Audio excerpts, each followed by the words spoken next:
here's Omen. I messed up on Omen before, but his C is a teleport. But the key about his teleport, I'm doing this all over again. I apologize. His teleport will teleport you a short distance, but people can see where you're teleporting to. So you definitely want to teleport out of sight of enemies or else you're gonna hit. But the key about it is the enemies only get an auditory clue from where you're teleporting from. No matter where you teleport to, they will only hear where you clicked to teleport from. And so you can teleport on top of yourself, and people will think, oh, I just heard the noise right here, so he teleported from here. So you can kind of trick enemies with that. And then you can also move. You can cast movement. Any movement that you cast before you teleport will carry through. And so you can jump and teleport. And so when you're using the portals on bind, you can actually jump, teleport, go into the portal, and then it'll pull you back. So that one's very nice for quick little tricks with the teleporters. Another really common combo is throwing a smoke and then teleporting into it, because people won't see you teleport. Next up is your Q. It's a blind. It reduces, it shoots in a straight line. You can see it on the minimap here.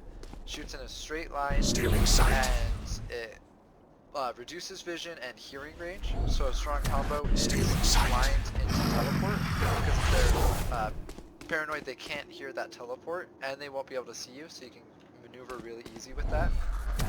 One interesting thing with the blind though is the blind actually has a fixed rate from your cast, like a speed, but you can change that speed. So watch how long it takes. Like timer, oh, timer's not moving, but just watch how long it takes to go down here. It goes about that far. Now if I'm holding W and you do it to get the bonus move speed, it just goes a lot faster. And then we'll contrast that to going backwards. See how slow that one goes? So it goes with your speed, and if I like turn on super speed in here, you'll see like really quick. See how fast that goes? See how slow this one goes? So it goes based on your movement speed. So if you're trying to take a place fast and you know where they are, you can run, blind them, and it'll get to them faster. But if you're just trying to zone, you can like run backwards and throw it, and it'll take a little bit longer. You can take a little more time to rotate up. So that one's a huge, not many people know about that one. Next is your E, which is your most important ability, just smokes. Smokes are unique in that they're hollow, so it only provides an outer shell, so you can see just fine everything inside of it. Unlike, say, Brimstone smokes, that you can't see anything while you're in there. So that's very nice. His casting is weird. You have two ways to cast it. So you can push R to toggle between them. First one is just throwing it, just kind of like an orb, throwing it forward so you can kind of see what you're throwing it on. And then the second one gives you like a special menu here, so you can like see through walls and stuff. Really common thing with Omen smokes, and I'm bad at this so I apologize, but you can throw smokes. So this little green arrow where my mouse is, it's red right now, green, red, will tell you where the smoke, the center of the smoke is. And so if it's red, it means you're going below, or like you're out of the wall. And if it's green, it's telling you, okay, it's gonna land right there. A really important and common thing to do with smokes is doing this. They're called one-ways, where right now, I can see, like if somebody came across, I could see them and shoot them, right? But if I were an enemy and I'm attacking, my head's here, I can't see you for like quite a ways into there. And so, learning cover going down is a huge thing to make you just way better, because if I'm far away from the smoke, I see feet and I just shoot your feet. But if I have to like push this corner, I'm just blind and you're just shooting my feet that whole time. That's a huge one. And then next up is Omen's ult, where he just pushes his ult and then he can teleport anywhere on the map that he clicks. It's really nice for switching and baiting tactics, and you can hear it. A huge thing though is canceling your ult. So if you see an enemy, like if you're teleporting here and you see enemies on site and they are all staring at you, you're gonna want to cancel it so they can see you. Nice little trick though, when you are ulting, you actually become invisible where you cast from. And so it's a 1 in a million chance, but if like people are pushing you, you can like, start teleporting somewhere else, and then they'll check the corner you were in, think you're gone, and then you can come back and shoot them. But it's huge for repositioning. Very common thing is to go their spawn like a minute or two into the rounds, and then they have to be watching their back the whole time you're over here. So that's a pretty much Omen combos. You can also just go in and be like, oh, there's something here and something here, and then just like cancel out. But yeah, any questions about Omen? That's about all there is for Omen. The big things are getting these one-ways down. Shadows traveling. Where you can see feet. Like if somebody tried planting there, you can see their feet down. Pretty much the simplest way to do one-ways is cover going out. Boxes. And then you can just see their toes. And then shoot their toes. The key with one-ways is you want them to be in front of the enemy. And that's just true for like shadows traveling. Is you want them to be in front of the enemy, not you. It's like if I one-way, say right here, like, oh, it's a one-way, it's good. Shadows but, traveling. no, what I really just did is I one-wayed myself, because they can see my toes, but I can't see them. And then Omen smokes. Cover going out. And that they fall. So they'll just fall until they land on something. So this is actually kind of a tactic that you can do if you want, like, if you want to just like cover going out. Later push, you can just throw a smoke in the air, and then like push, check it. Okay, we're cleared, and then you can just like play in a smoke now, kind of a thing. But okay, then we will call it good for Omen there. I'm going to.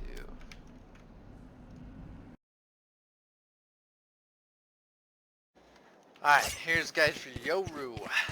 Alright, Yoru is the trickster of Valorant. His idea is just to confuse you and trick you and just disorient you and then take advantages of you that way. Just get a mental advantage on you, really.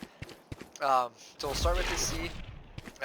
These are footsteps, so we can send fake footsteps. They sound a little different than actual footsteps, but for pretty much anywhere below diamonds, nobody's really going to know the difference in sound too much. Enemies will be able to see these footsteps if they're close enough to them. So you want to do this like behind a wall. Say they're planting on B. You can throw footsteps like over here. Your footsteps go this way, and then you run this way. And they'll hear footsteps on both sides and not know which one until you show. You could right click footsteps and you can hold them just like a trap, and later on you can activate them. So say you have those guys set, then you know somebody's like coming out here or something, you can activate them, baits an enemy into thinking you're over there, over here. Next is his flashbang. It's a very interesting flashbang. It has to bounce off a wall to activate. So the like duration of the flashbang, like I can throw it straight up, it won't activate at all, it just breaks. I can throw one right up, it flashes very quick, or I can throw it all the way down there, and it takes a very long time to flash. So there are a lot of different ways to do with the flash, but it's hard to master at first, but really you just want to keep the flash on, just like that, you can mess them up all the time. But the flash, after it bounces, after it bounces, it goes a fixed distance every time. So, that one was a hard one, but it goes a fixed distance every time. So, fixed distance, fixed time, so you can kind of start to anticipate it, how it will work. But they're pretty strong. They're good for pushing angles and like getting weird flash angles on people. Especially if like you know somebody's hiding behind here. Phoenix would never be able to flash this, because Phoenix would have to go over here and the guy would have to peek you. Reyna wouldn't be able to flash it. So he's nice, you can just throw it behind the corner, flash the enemy, and then you just push up on it. Next is his E. It also, same thing as the footsteps, you can either send it forward or put it in place. Cutting through. But it'll just follow a wall, just like footsteps, until it gets stuck.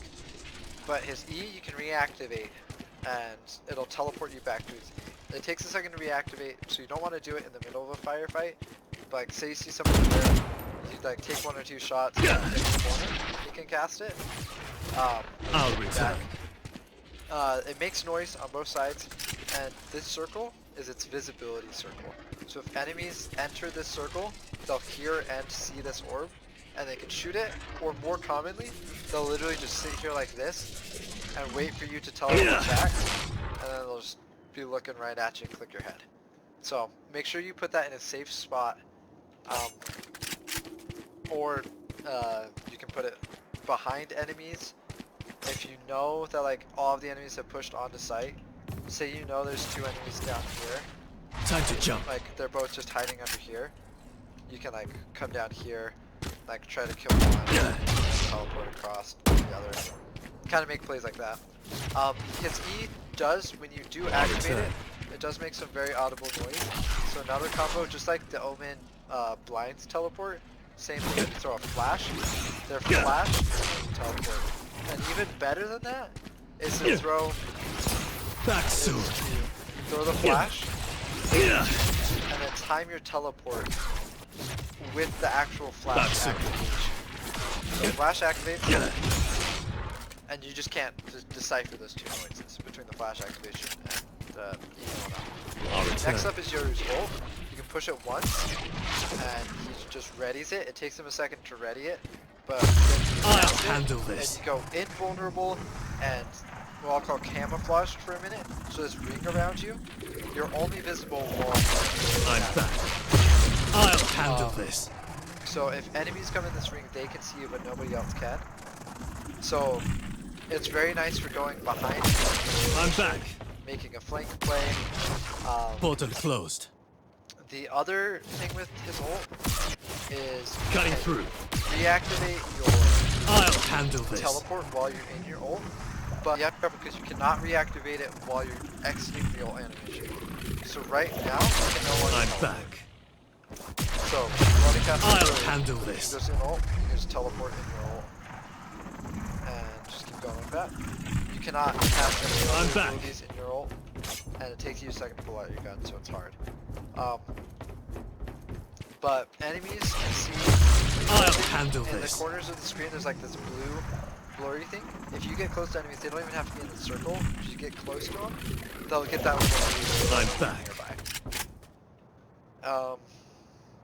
But yeah, so Yoru has like lots of playmaking potential. A very common one is to like say you're back here and enemies know you're back here. Decoy. You can Time to set jump. up footsteps and a teleport, and so you teleport and then activate the footsteps from where you were. So if they'll still think you're back there, and then you just have like a couple of people. He has a whole bunch of stuff.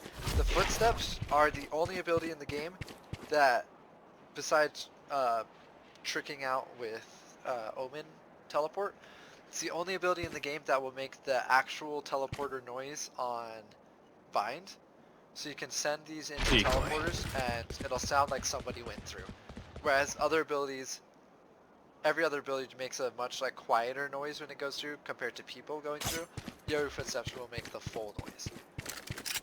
And his ult Back soon. is just on a timer. So just every 35 seconds get a new one. If you wait out the whole portal without taking it, it's like 10 to 15 seconds, I can't remember, before you get the next cast. So it's very nice.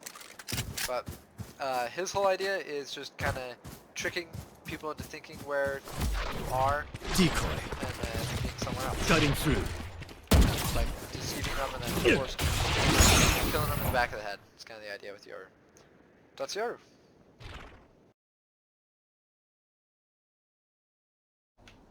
Alright, welcome to the Brimstone guide.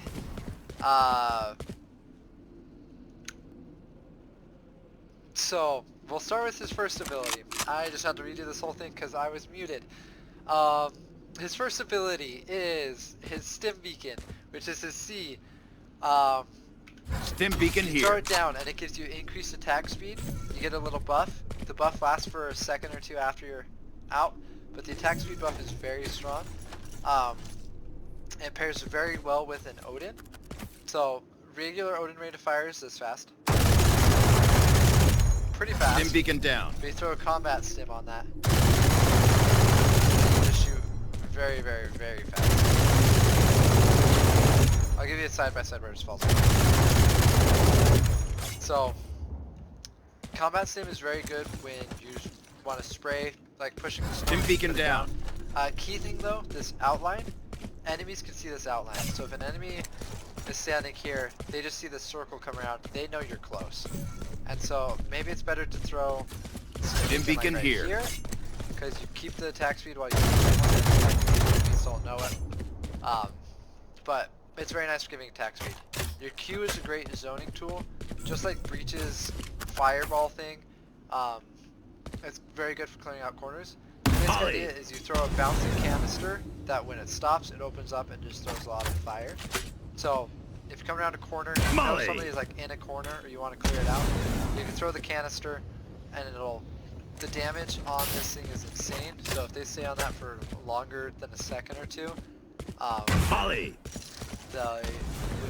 they'll just die, so they have to push you. So he's very good at that. Your E is you open your iPad, it pulls up a close-up of the map right now. But basically you can left click up to 3 smokes. You only get 3 for the entire round based on how many you buy. They don't regenerate or you can't earn them back or anything. But you left click where you want them, and then you can either push E to cancel if you push them in the wrong spot, or you can right click Launching smoke down. It's very nice because you get 3 smokes down at the same time, so it's very easy to zone enemies out. Brim smokes are the strongest because they last by far the longest out of anybody. And on top of that, they have obscured vision while you're in the smoke. Unlike Smoke's down. smokes where you can see inside the smoke pretty well, you have obscured vision so you can't even see all the way. So it's very, like, it's not impossible for 2 people to be in a smoke and not see each other. So that's his main ability. Next, he opens up his map again. This is his ult, and instead of casting smokes, you just left click and open up the sky. My ult's ready. It's a giant ring of destruction that'll kill anybody there. Very, very, very powerful spell. If you know like people are Open up it the right sky. Now, My ult's ready. This, so now, really strong combo is throwing a molly, and then using this Open up because the they can't sky. back up onto ult's your molly, else they'll die. And so you can kind of force them to choose between death by fire from below or death from above. And so that's a very, very strong combo. Another really, really important thing about his ult is it's insane in post-plant situations where you just kind of hide, and as soon as you hear somebody defusing the bomb, Open up the you sky. just zip. My ult's They ready. cannot stay there and stick the bomb. They can't stay there at all. You either kill them or they have to run away. So they just get killed really fast. So Brimstone pairs really well with an Odin, fast firing gun, or the Ares. Stingers, if you're going for like a saving round, Stim beacon down. pairs really well because you can shoot very fast with it with the stim beacon. But more often than not, he's more of just a defensive kind of guy. Just let's get some utility. Launching smoke. Some basic smokes out. Okay. Molly. You can throw a molly into the smoke, and so if anybody is like in the smoke, they won't see the molly coming. And so you throw it right in the smoke. And if I threw it a little further back, say like Molly. you go into the smoke, you have no idea, but then you just get mollied off and burned. So, molly smoke is a good combo, molly ult is a good combo. Fast firing guns work really well with Brim.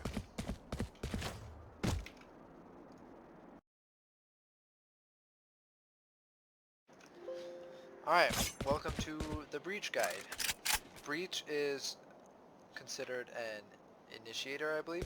He has very good zoning abilities. He really, really, really sets up his team to make great plays. So we'll start with his very interesting ability. Is his Q. Aftershock. So basically, sorry, not his Q, his C.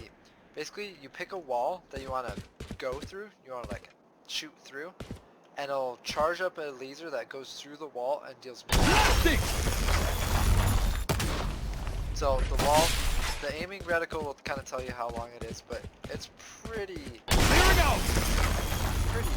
Like, you can go all the way through that wall. So like, if you knew somebody was this little point right here, clear it out. And this, if they're standing in the middle of it, it will one-shot them. But honestly, I would say care less about like what you're seeing on your screen, like this weird aiming thing, and look more just at the mini-map. Like, make sure up and down is good, but then just use the mini-map. So if you want to clear out this corner, I'd launch about here. Clearing out! And there's no way they can stay in there once they die. And so it forces them to come out and you get to shoot them while they're running. So that's a very good one for clearing corners. That corner, anybody have oh, you throw it into Clearing out! anybody hiding there's just dead. Okay, next up is blind, which is one of his strongest abilities. It shoots through walls just like his C does, but instead of dealing damage, it blinds them. Blinding! Very simple, straightforward. If anybody can see it, Flash out! Blinding! I'm trying to blind myself. Flash out! Blinding! It's a long blind too, if you can see that. And he has 3 of them. So it's Flash out! very common for him to throw Blinding! and then go in sometimes 3. He can just control really well with these blinds. Nothing too crazy about him. Again, it just goes through a wall, Flash out! flashes the other side. Really common to do him on corners. Blinding! Or you can throw him right on the corner, because if you're on, Flash out! and if I'm on anywhere before this line right here, it won't be. Blinding! Like, I'm fine like this, but as soon as I cross into here, everybody in here gets blinded. But I can see all of his abilities have like very significant. So Flash out! you can set up your team to go in pretty safe distance. So another combo is you can blind, Blinding!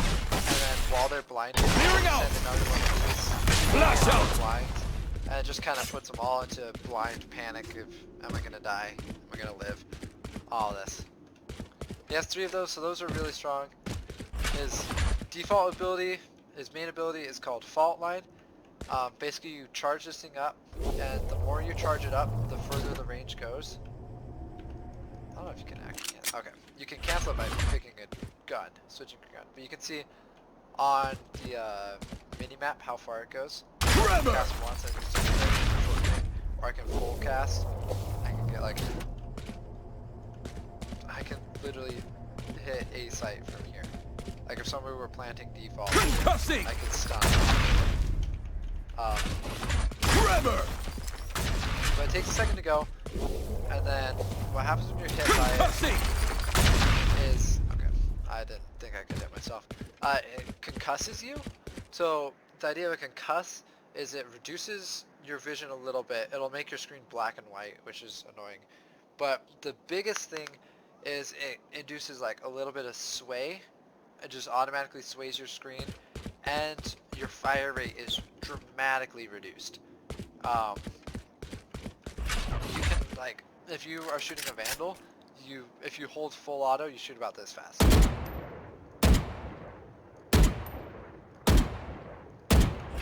So if you have that slow of rate of fire, and somebody comes and pushes you, and they can shoot this fast, it's gonna be very hard for you to be able to kill them. So Breach is huge that way, and then his ult is pretty much the same idea as his E, but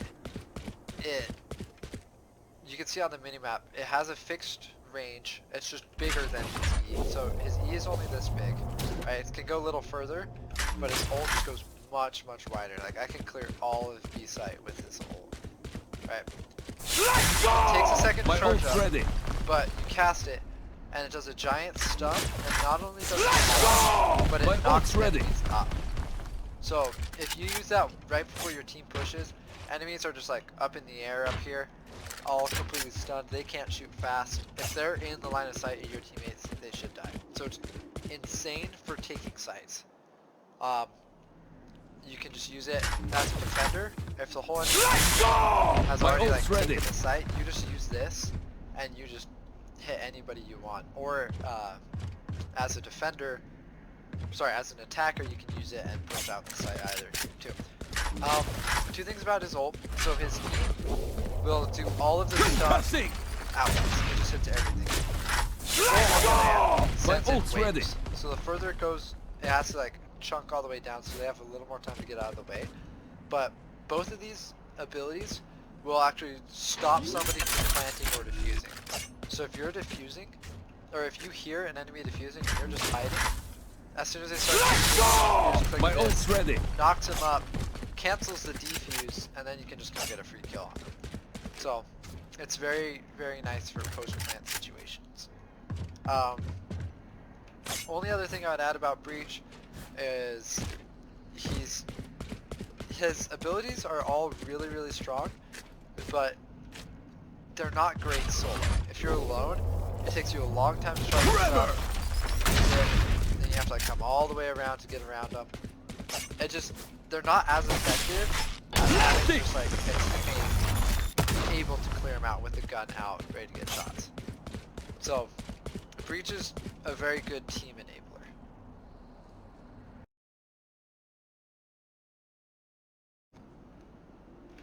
Next up is Cypher. Cypher is one of my favorite characters. He is all about information and controlling information, giving his team information, and kind of making plays off of that information. So his first ability is a tripwire. So his tripwire he can cast, and it creates a little tether here, where if an enemy walks through this tripwire, it'll tether them in so they can't run away from it, and then after a second or two it'll stun them. It'll concuss them, just like Breach's stun. So it'll stun them, they shoot slower, their vision's obscured weird, and they kind of just reduce like that. With this tripwire, when you're stunned and you walk through it, you can shoot the tripwire and it'll break it. So don't expect to stun every opponent that you trip. More often than not, especially as you get a little higher, they will shoot the tripwire pretty quickly. They'll flick to it. But even more likely than that is you can hear it when you get close. So as you get close to it, it starts to hum, and you'll be able to hear the tripwire, and as you get super duper close, it'll reveal itself. So if an enemy is this close to the tripwire, it'll reveal itself, and then the enemy can just shoot it and it'll go away. So a key thing is looking at your minimap, and right now on your minimap you can see that the tripwire. If an enemy shoots it, it'll disappear on the tripwire. So you may not see that an enemy's there, but you'll see that the tripwire's gone, so you can infer that an enemy just killed it. And the only other thing about the tripwire is if you place it too low, if you actually are trying to trick people, they can just jump over it. And if you place it too high, then you can just crouch under it. So really smart tactic is just to crouch where you want it and place it at eye level. Pretty safe and reliable. Might actually want to go a little higher above eye level. Yeah, get it just like going right above your head like that. Can't quite jump that, that'll catch them, and definitely can't crouch that. That'll catch them too. So crouch and go eye level, you'll be pretty good. A really strong combo is comparing it with his Q, which is Cyber Cage, and it's an activatable thing, so you can just place this down. Unlike the tripwire that you can pick up, the cage, once it's down for good. So you can activate it though, and it creates a little cage. So it's kind of like an Omen smoke, but you can see through the top. So if you were to do a cage say right here, you could still see up in heaven right now. So you do have that, but you can activate it, And the key thing here is, when Cage you walk triggered. through it, no noise. Your allies, no noise. If an enemy walks through it, it makes the same noise that throwing an item through the so you can hear if an enemy is like walking into the cage or not.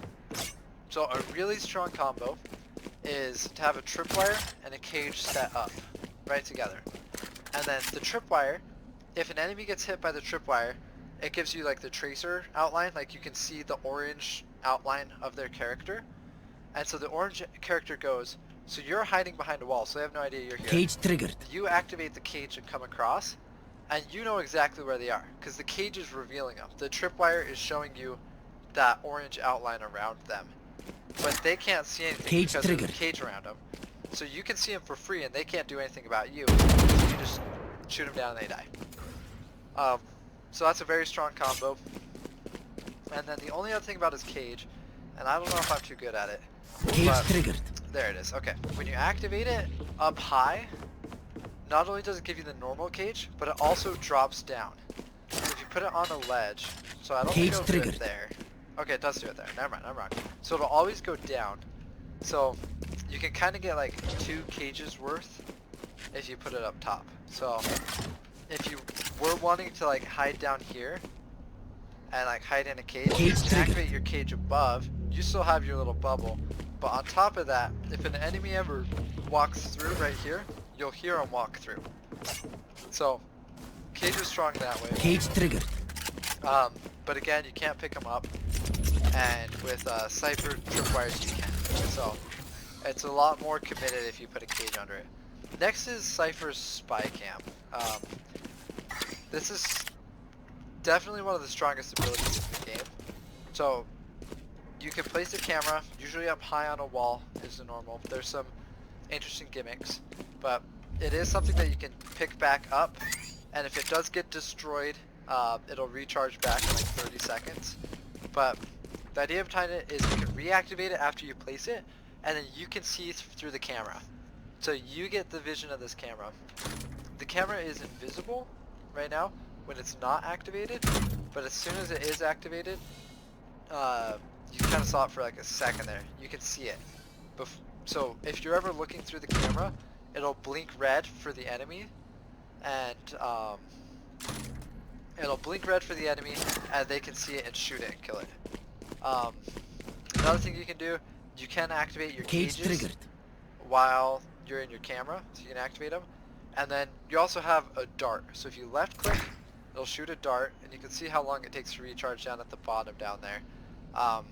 But the dart, if you hit an enemy with the dart, it'll reveal them. It'll do every like second, it'll give you a little update on their location. So every second, you'll see just an outline of where they are, just like your tripwire, but your tripwire is continuous, so you'll always see exactly where they are. The dart will reveal them every second until they pull the dart out. So they have to sit there and pull the dart out for a second or two. So if you're close, say somebody like comes right here and you hit them with a dart, they're probably going to run away to try to take it out, but you'll know exactly where they are because it keeps pinging.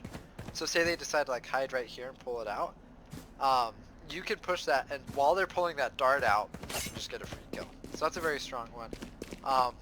Give me a corpse. Next up is Cypher's ult, and I can't show you this in a custom game because it needs a dead enemy, but if an enemy died recently, you can use your ult, and it'll activate on the corpse, and after a couple seconds it'll upload the Cypher, which will reveal the locations of all of their teammates, so all of your enemies.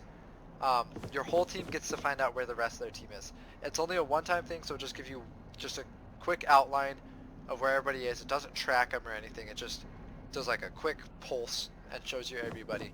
But that's very strong, so like you get a kill, especially early on, you get a kill and you use it and you can see, oh, is there a whole team behind this guy or were they alone?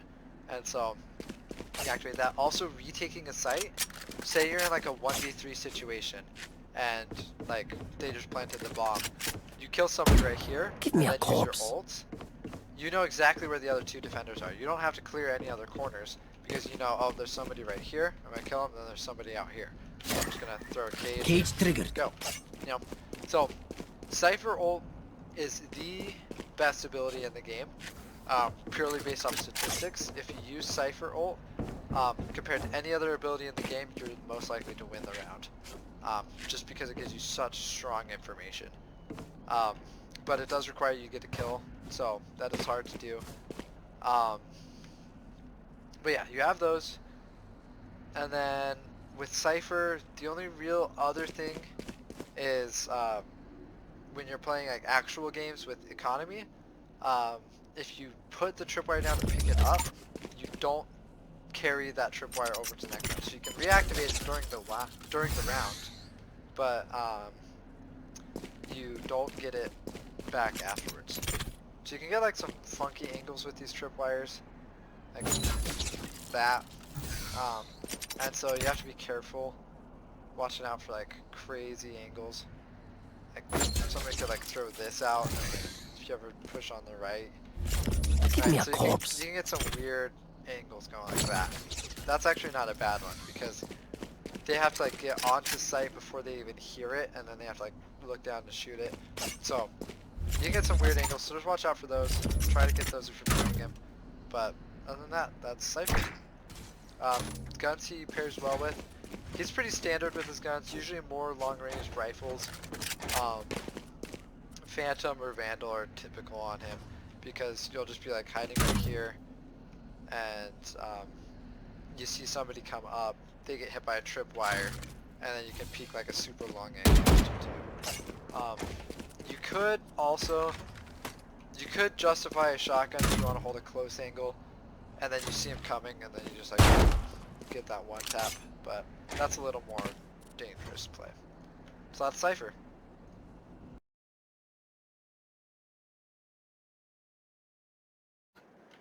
Alright, now it's time for everybody's favorite character, Jett. Jett is the showgirl duelist of the game. She's the one that always makes the insane plays, but her kit is all about movement and just like swift control. So first up is her smokes, her C. This is the only utility she has in her entire kit, the only like real thing she provides to her team besides herself. So make sure you gotta do these right. It's a 4-second smoke Blocking sight. that just stands, and it just follows your mouse. So you can just cast it wherever you want. If you just tap it, it'll Blocking just go sight. wherever you pick.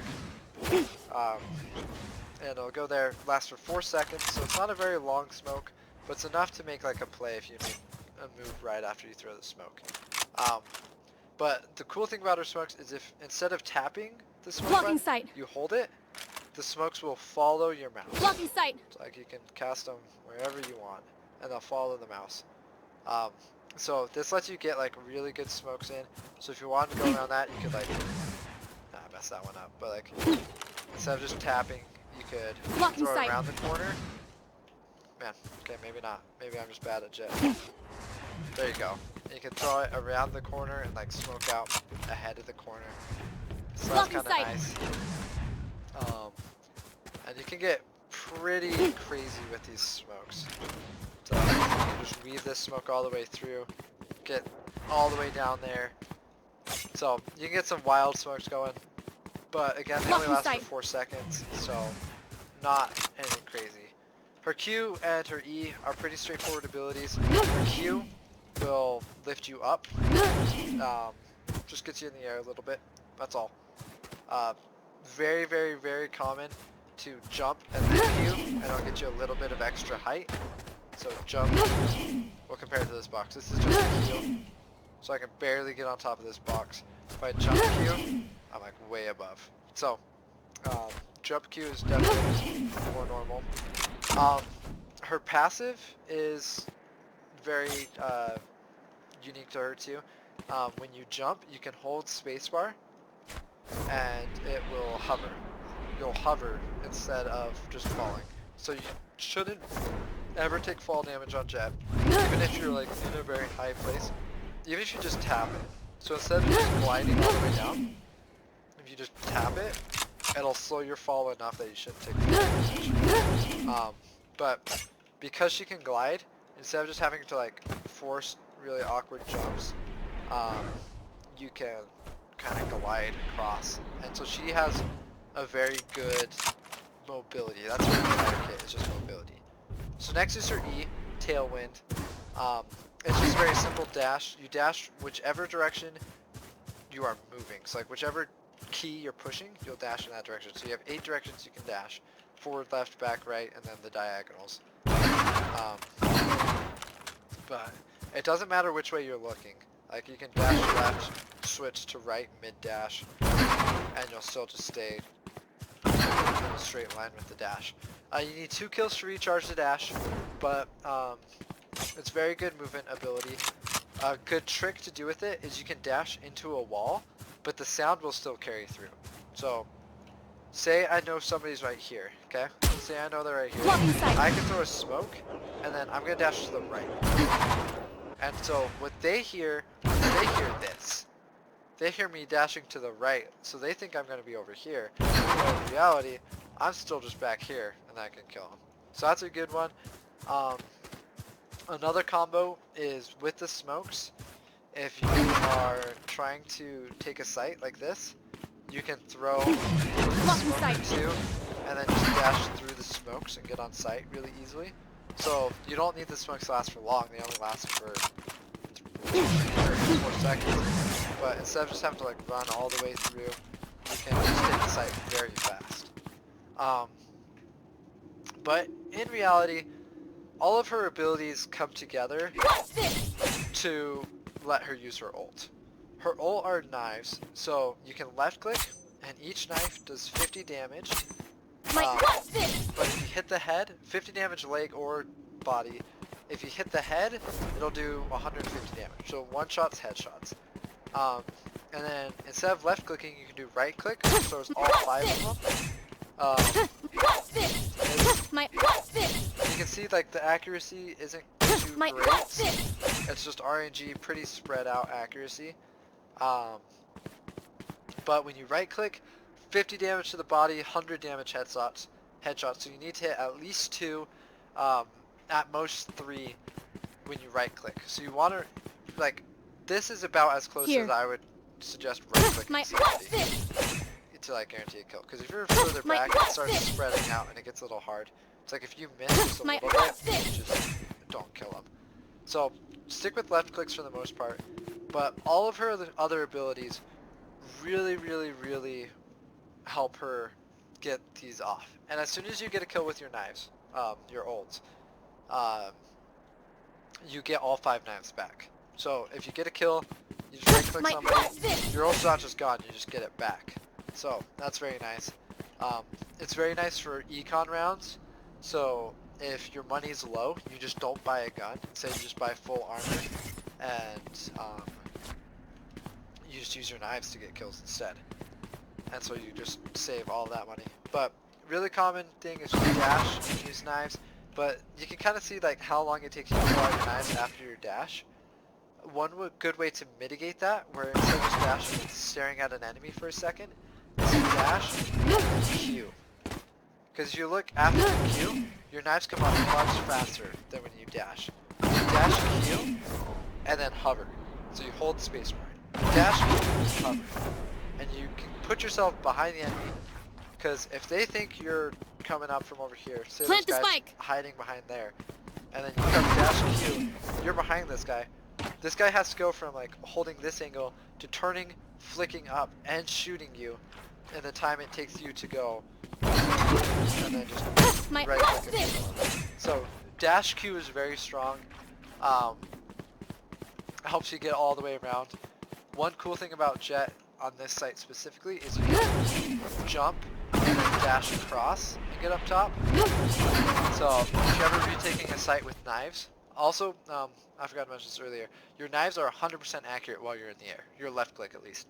So, unlike every other gun in the game, besides the golden gun, you have 100% accuracy while you're in the air. You can kind of hover, slide off this, get a kill, kind of do whatever you need to, but 100% accurate. So right now you see an enemy, you just die, kill him. So Jett is 100% the playmaker. If you're not able to just like at least go 1-for-1 in kills, I wouldn't entirely recommend her because the only thing she provides for her team is herself and getting kills on herself.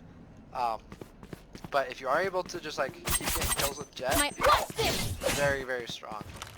That said, guns I would recommend for Jett are the Phantom, because she tends to get close range. She's not very much of a sniper, for the most part. So Phantom is very nice for close range.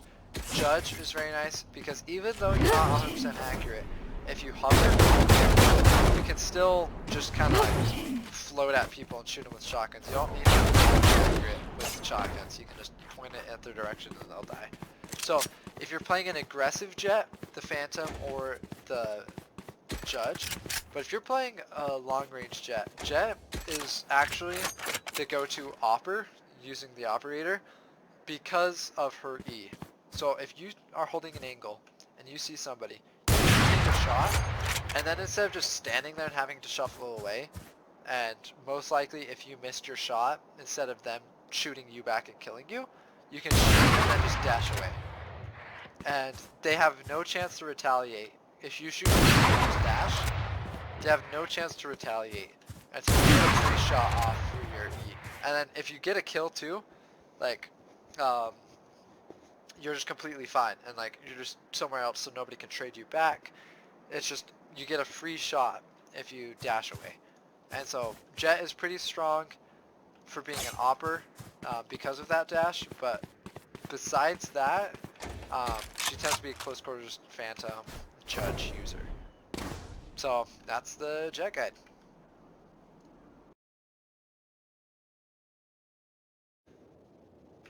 Okay, next up is Reyna, and to show you her kit because she needs kills, I've gone to the range. But basically, what her abilities do is she has what's called a leer. It throws an eyeball, and any enemies that can see the eyeball get paranoid. They get blinded, nearsighted, whatever you want to call it. Nearsighted is probably the best word because they can see close to them, just like Omen's blind. Close, but they can't see far away. So if you're coming around a corner, throw this. It's very nice because you know if you're by your eye, they can only see the eye. They can't see you. You can shoot the eye though. It takes 2 taps. It's got, I believe, 50 HP. So it is very killable for enemies. So you definitely don't want to just throw it and kind of like walk around corners. When you throw it, you want to be sprinting in, going as many corners as you can while it's up, because it doesn't last for long. So your eye is very strong. Another common thing to do is to throw it like into the ground, because then they can only see like half the eyeball. And on top of that, if I were an enemy and I'm blinded, I have to show you aim down and then go back up, as opposed to just moving down to your head. So it kind of helps with headshots. But the rest of her kit is all based on getting kills. So I'll try to show you her kit here. So you can go in, all blind. See, this guy's blinded right now, so you can't see. But you can kill, and then it leaves an orb. And you have 2 options. The first one is your Q, and your Q will overheal you. So it'll heal you 100 HP. So, hey Taylor, it'll heal you 100 HP. And if you have over, we'll take damage. Wow, this guy is insane.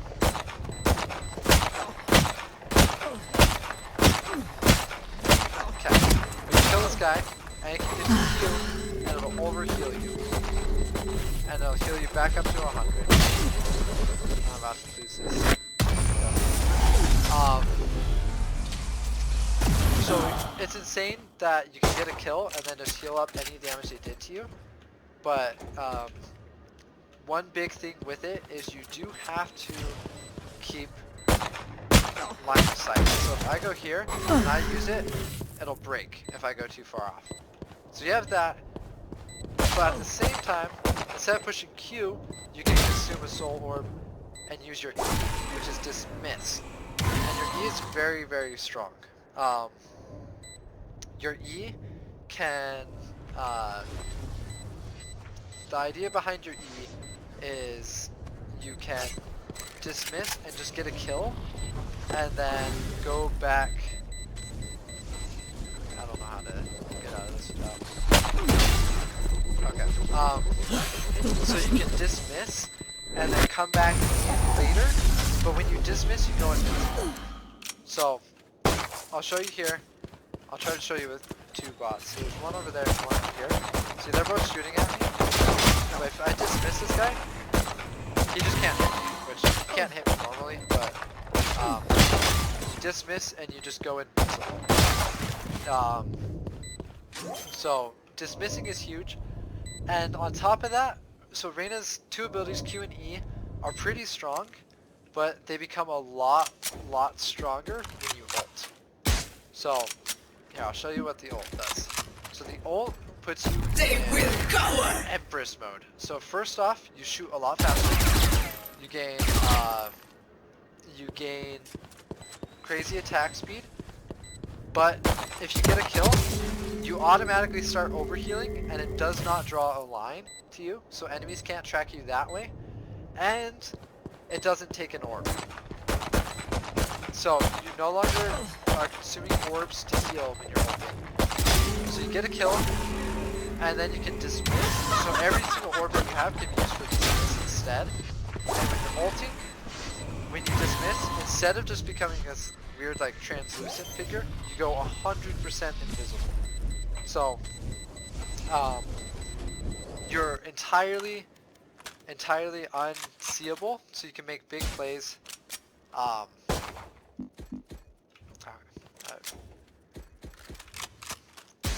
Okay. So when you ult, you go, and you're absolutely invisible. So say you get a kill here, you go invisible, and then like we come out somewhere else, kill. You kind of just maneuver however you want, just like that. And so you don't consume orbs while you are ulting, and so you automatically heal, and you don't consume 2 of your stacks while you are in your ult. So your ult is very strong. So if you're able to get kills with Reyna, she just becomes this unkillable beast. So she's very strong. One thing about her is her orbs. They appear if you get a takedown on an enemy, so you don't necessarily need to kill the enemy. You just have to have damaged them within the last 3 seconds, enough to get an assist, so 50 damage or more in the last 3 seconds, and then you can, they will drop an orb. So if your teammate takes the kill from you, it's okay, you can still heal up. But yeah, that's Reyna. There. Guns for Reyna, I would say really anything, but she's a duelist, so more often than not rifles. The Vandal is probably her main one, because it's very common for her to want to go in on the site and just one tap, dismiss, one tap, dismiss, and then just keep pushing. But you can see, look how long it takes to get out of dismiss and pull your gun out. So you saw that when I was right here, like I dismissed right here. That guy definitely could have killed me if he wasn't an easy bot. So when you do dismiss, you generally want to get behind cover and then peek out from wherever you are there. So that's Reyna.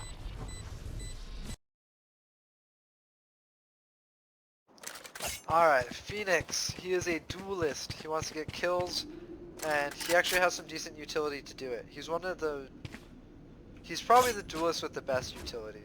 All other duelists kind of play for themselves, but Phoenix has some good utility that he can use.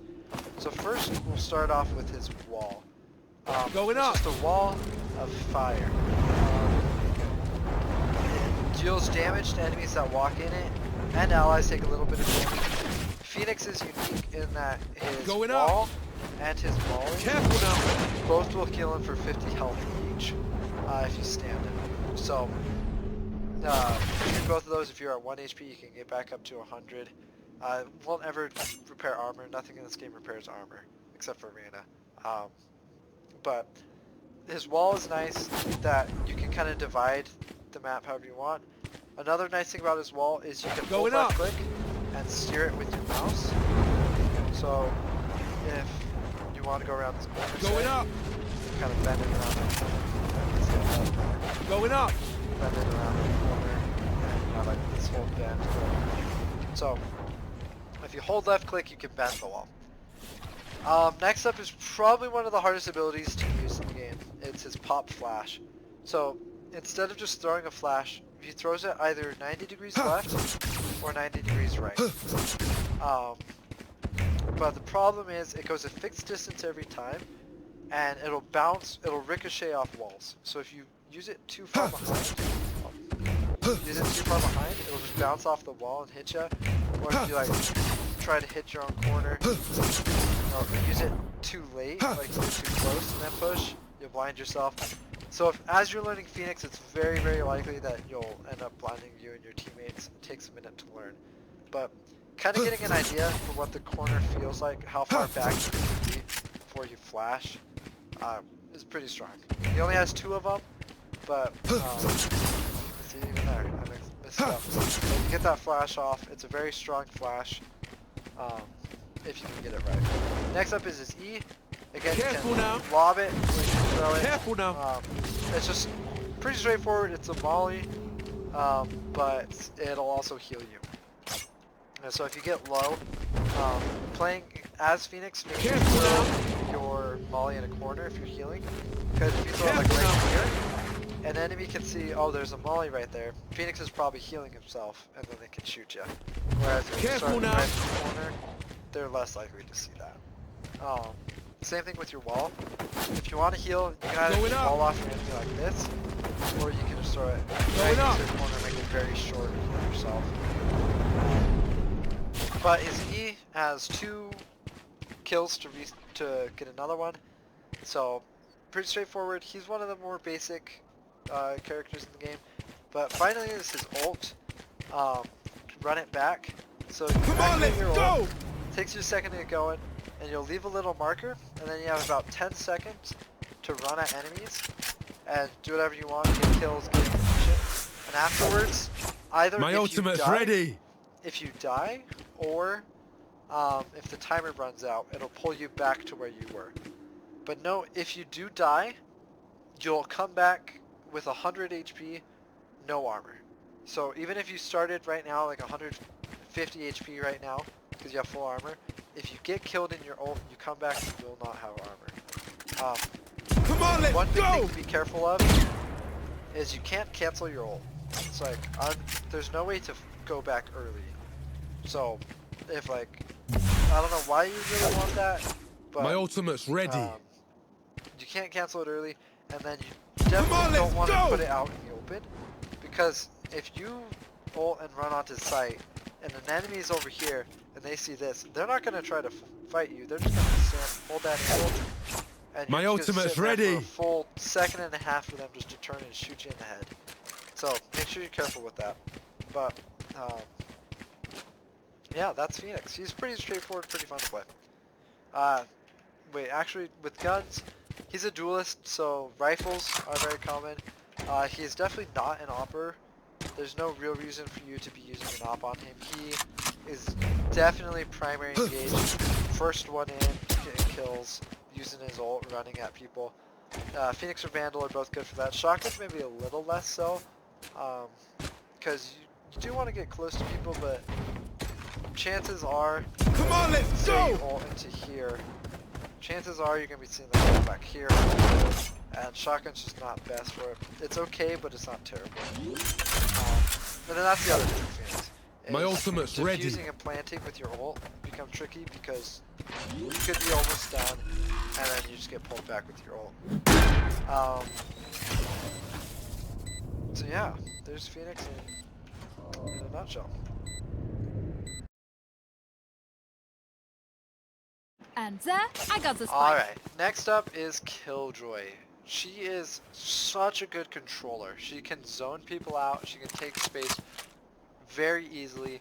Killjoy is very, very good at denying people space. So first up is her Nano Swarm. So alone, this ability is good. It's strong, but it's nothing insane. Placing swarm so grenade. it's an activatable molly, if you will. It's like Brimstone's molly. You can place the grenade, and then Swarm you can grenade activate out. it, and it does massive damage to anybody. Placing swarm grenade. So that's pretty strong, right? But unfortunately, even though it's invisible, if an enemy gets close, it starts to just buzz. It like hums. It's like, and so if enemies get close, they'll hear that and they'll look for it and then just shoot it and kill it. So Swarm it's not grenade great, out. and you can't pick them back up either.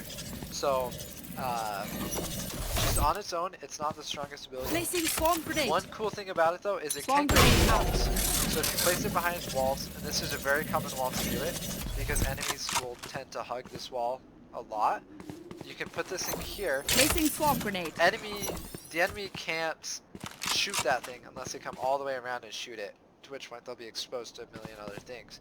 So you can Swarm activate grenade it out. and it kills them. So that's very strong. And again, you can left click to Placing throw it, swarm grenade. or you can right click to toss it. Either or. Swarm grenade out. But that's a Nano Swarm, does pretty strong damage. Two things that you can do with it that are really strong.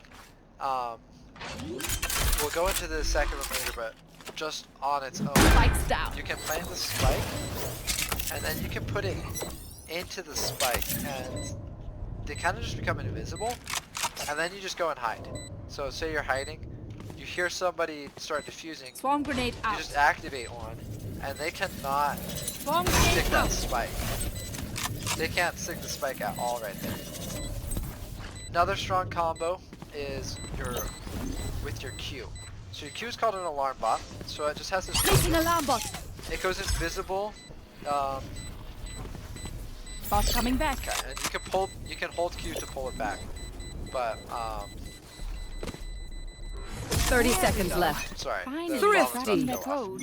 But it has this much range.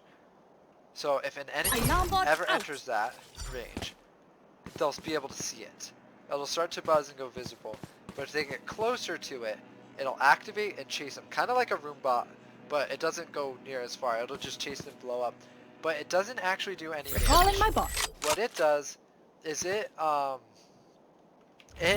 marks them as vulnerable. Alarm bot out. Vulnerable's an interesting state where they don't take any extra damage right away, but if they're vulnerable and they take damage when they're vulnerable, the next damage does double damage to them. So this the Phantom does 39 damage to the body. If the alarm bot were to go off and then I shoot them once in the body, they would take 78 damage instead for their first bullet. So vulnerable is a very, very strong buff. And Recalling my bot. a really strong combo is to put Placing alarm an bot. alarm bot and Placing a swarm swarm grenade grenade. right next to each other. Because you'll hear if the alarm bot goes off, and Swarm then you grenade activate your out. swarm grenade. They're marked vulnerable, and this thing that already does insane damage to you is doing double damage because this Bot coming back. this alarm bot is going off. So very, very common and strong tactic to combine those two. Next up is your turret. So your turret, you can right click it to spin it if you want to go forward or backwards, but it has a 180-degree field of view, and it's got aimbot. It's just 100% aimbot turret. It shoots 3 bullets in a burst. Turn out. So if it sees an enemy, it'll shoot 3 bullets at him. It'll just go doot doot doot, and each bullet does 3 damage. So it's either 2 or 3. It either does 6 or 9 damage for a burst. So it doesn't do a lot of damage. But what it does do is if you get hit by any bullets in the game, you get slowed. So you get like a 90% slow. So it does slow the enemy. And not only that, but it'll tell you that there's an enemy there. And if they don't shoot it right away, that damage starts to add up. Like, if it hits you with 4 bursts, that's all of your armor that's just gone away. So, Calling my bot. enemies have to take care of it first, which is Bot coming a back. nice advantage for you because you can see that you would know that an enemy is there without you having to be there. So between Alarm bot an out. alarm bot watching one angle and a Placing turret sentry. watching another, you can watch two entirely different Bot coming things back. without having to Placing alarm bot. be there. Unfortunately, maybe fortunately, because Killjoy was kind of busted, on the minimap you have these white circles. So your items have a max range, and you can see like if you leave the range, they start to tick down. If you leave the range, your things will shut down until you come back. And if you die, they'll shut down as well. So you have to be relatively close to your equipment for it to work. But if you have both your things over there and you're watching here, that's still a huge advantage to have both of those. That said, you can recall both Recalling of my these bot. and it just Bot puts them coming on back. just a short little cooldown and you can move them. Another huge thing is putting your turrets kind of up high Placing sentry. because they have infinite range, and so if you put it up high, like right there's a very common one, you can only see half the turret, so enemies have to be pretty precise with their shots there, but it sees a whole bunch of stuff. Like that'll see both of these doors and most of the stairs right next to it. So Recalling my bot. putting your turret up high is a really strong thing. Another good place to put it if you're attacking Turret out. is you can put it like right here, and it'll watch Here. for anything coming from here Here. or here. So if you attack onto B, this will watch your back, so you'll know if somebody's trying to attack you from behind. So she has Bot very, coming very back. good controlling abilities. The problem with this is all of her abilities, while they are strong, they provide a lot to the team, but usually they need follow-up. The turret isn't ever going to win a 1v1 with people, for the most part. You'll never kill people with nano swarms, you'll just stall them. So you do want to be close enough that you Placing can swarm use your grenade. ability, Swarm grenade out. and then if it zones an enemy out, you can punish them for having to move. But finally for Killjoy is her ultimate, which is one of the strongest ultimates in the game. It's called Lockdown. Initiated. Place it down, and you can see on this map there's this circle, right? And this circle, any enemies in the circle after this thing goes off, so there's a timer that everybody in the game can see. Any enemies in that circle get detained, so they'll get stunned up, locked up.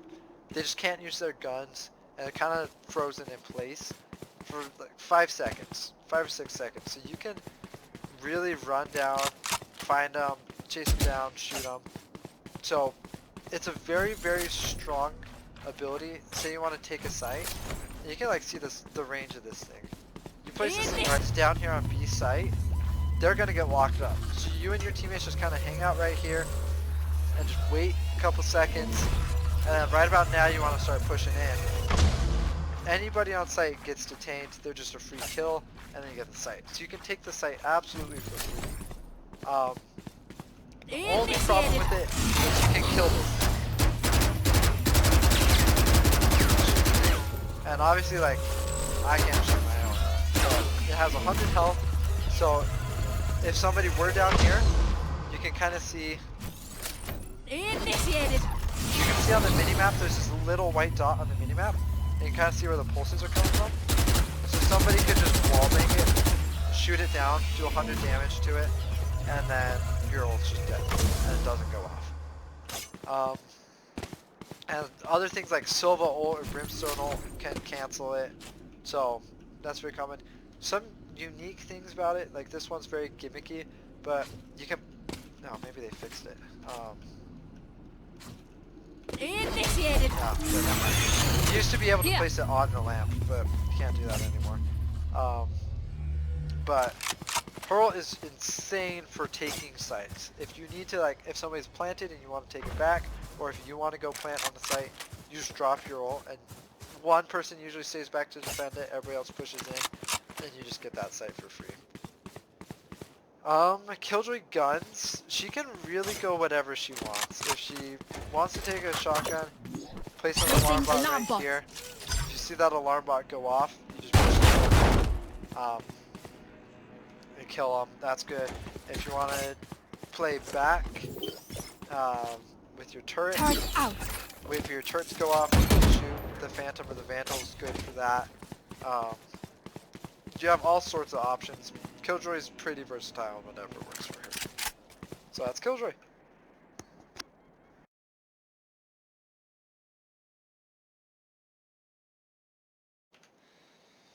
Alright, welcome to the Viper guide. The Viper just got a mini rework, so she's pretty strong. But her kit is very, very good at controlling a site. So, first off, we'll start with her Q, or sorry, her C, Snake Venom. It's just a projectile, again, just like pretty much every other projectile in this game, will bounce until it hits the ground, just like Siege Slow. But instead of slowing, it's a molly, so it'll burn you, do damage really, really quick.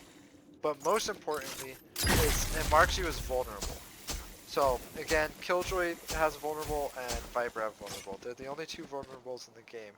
But if you get hit by it, the next damage you take is doubled against you. And so, it doesn't apply to its own damage, by the way, so you won't take double damage from the molly. But it does do big, does help you set up some plays. Next up is her Q, which I think is one of the strongest abilities in the game. So, she throws this thing down, and she can lob it or not, but it creates a smoke that she can toggle. So she can, it takes a second to reactivate, but she can toggle the smoke on or off. And at the bottom you see you have this bar, that's her resource bar. So between her Q and her E, they both use the same bar, but it'll slowly consume that resource bar, but the bar will regenerate. The reason I think this smoke is super duper OP is because you can pick it up.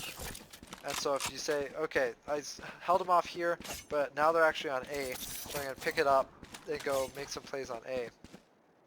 Poison orb emitting. So I'm not expecting just to land that up there, but you can go make some plays on A. I guess I just don't get that back. Yeah, okay. 30 seconds left. But you can just relocate it. And then next up is your E, which you can see on the minimap is just a super long straight line, but she places a wall. And as soon as you place this wall, it's there forever, but it sends out a bunch of these little things, and it'll just go whatever it sets on top of. It'll build a wall, create this little smoke screen that uses that same resource bar, but no, see how fast the resource bar is going? Activate the Toxin screen down. You'll see the resource bar still continues at the same rate, so they share the resource bar, but they don't double down on it. So you have these resource bar. Her wall is very strong in that you can just divide literally whatever you want in half, or however you want to divide it. So you have that, but once you place it, you can't get it back. So if enemies come up on site and they see that you have your wall set up, they might just go somewhere else. Another thing with your E, the wall, is you have to aim it right. If the projectiles to actually shoot the wall drop over time, so you do want to aim up a little bit to make sure you get it all the way to where you want. But you can like shoot through things. So you saw like it had olive over there, but at the same time like it was lined up, so you could build this wall and like hide in this corner. Enemies will never check this, so they come up and then you just drop your wall. Get an instant ace right there. And that's why Viper is really strong, is because she can control, nobody else can control when their smokes go up and down. They just place them, and then they're there for the duration, but they can't cancel. It's like Viper can keep this wall up, drop this, and then be like, oh no, I gotta get that wall up, Not enough fuel. and then drop this wall, play around whatever, put that smoke up, come around. Like she has lots of options for how to play. And then her ults, she picks a target and it creates a big giant circle that slowly expands of just more Viper gas. And something I haven't mentioned yet, but her Q, her E, and her ult all do this. They all do what's called decay. So as an enemy, if you're in a Viper ult, or a Viper E, or a Viper Q, so a smoke her wall or her ult, your health will slowly start to tick down while you're in it. It'll slowly start to decay. And your health will go all the way down to 1 HP while you're in. But the thing with decay is as soon as you leave, about 1 second later, it just starts regenerating up really, really fast. So it's not permanent damage. It just ticks them down. So Viper really, really likes to play in her smokes and decay you out so you have 1 HP, and then she'll shoot you, and since you only have 1 HP you die. But if you like back up out of her ult, then you can go all the way back to full. So two things about Viper ult. First off, the ult has a fixed height based on where you cast it. So you can get pretty creative with it. So if, oh, never mind. Maybe they didn't like that. Okay. Don't get in my way. Broke it. Okay, let's just get up here. It doesn't like me being up there. I can put it up here. So, kind of a unique thing, but you can see, like I casted it on this box, and it's a little bit higher on this box. So if somebody were to come up here, they wouldn't have the line of sight to, whatever that's called, A main. That if you just casted it down low, they would have. So I cast it down low, same exact ult, but now it's just down low, and somebody could still see people over there. Other thing about this is a really, really strong combo is placing your smoke on the bomb. So say the bomb's planted right here. If somebody starts diffusing, you activate this, so they start decaying. And remember, they're taking temporary damage down to 1 HP. But then you throw your little poison molly at them, and this thing only needs to do 1 damage to them. If they're fully decayed, it only needs to do 1 damage. And so you can get some pretty interesting lineups. I don't know any Viper lineups, but you can, okay, that's definitely not it. You can get pretty far back and like out of the way, and let's just pretend the spike's planted wherever this lands. Say the spike's planted right here. You don't even have to be anywhere near where it's going if you have the right things lined up. You can just throw one of those and activate your smoke, and it'll kill them while they're on it. So, getting Viper lineups just makes this character very, very strong, where nobody else is on site, but they can't defuse because they have to get through this smoke and this molly to defuse it. So, she's very strong that way. One thing about Viper, playing against Viper, is if you ever see her commit her wall, and especially if you ever see her commit her wall and her ult, unless you're absolutely out of time, if Viper just ults here, just leave. Literally just walk away. Like she can't move her ult. She has this thing called smoke integrity, where she has to stay in the ult, or else it'll slowly wash away. And so if this bar up at the top of my screen ever goes down, the ult just disappears. Which lets Viper make some plays where she can go in and out of her ult. But if you see her ult on A, you just run towards B, and she just wasted her entire ult. Like, you just rotate out. Same thing with like Killjoy, same idea. Just these big zoning ults, just play away from them. Viper is definitely a close quarters player, so she does really well with the Phantom or the Judge. The Judge is probably Viper's best gun, except for maybe the Ares or the Odin. Because if she's ulting, when you are in a Viper ult, Viper gets a bonus outline on enemies. Just like Reyna gets the outline on enemies, they appear red. Viper gets that bonus outline on enemies in her ult too. So they'll appear extra highlighted while they're in your ult, so you see them first. And if they've been in the ult for a minute, they have 1 HP. So you really only need one of those pellets to hit them. So you kind of just like boom, boom, boom, and they might just die, you know? And so Viper's very, very, very good at zone controlling. Her and Killjoy are probably the 2 best at just controlling sites and zoning. So the other thing, the mini rework that I was talking about with Viper is her decay. Now instead of just like steadily decaying you down, you take an initial 50 right off the start. So if you ever touch anything or go in the ult, instantly 50 decay, and then it keeps decaying you down afterwards. So if you have to Not like, enough fuel. Poison's off. if you have to walk through this wall, even just this little brief second will cost you 50 HP. So if there's an enemy waiting on the other side of the wall, it's just like you don't have armor. So that's Viper. She prefers close quarters combat. She's very, very good at controlling sites. She can often hold sites by herself, which is really strong. If you have Viper ult on A, then somebody else just holding mid, maybe 2 mid, 2 B, it's very, very strong. So that's Viper.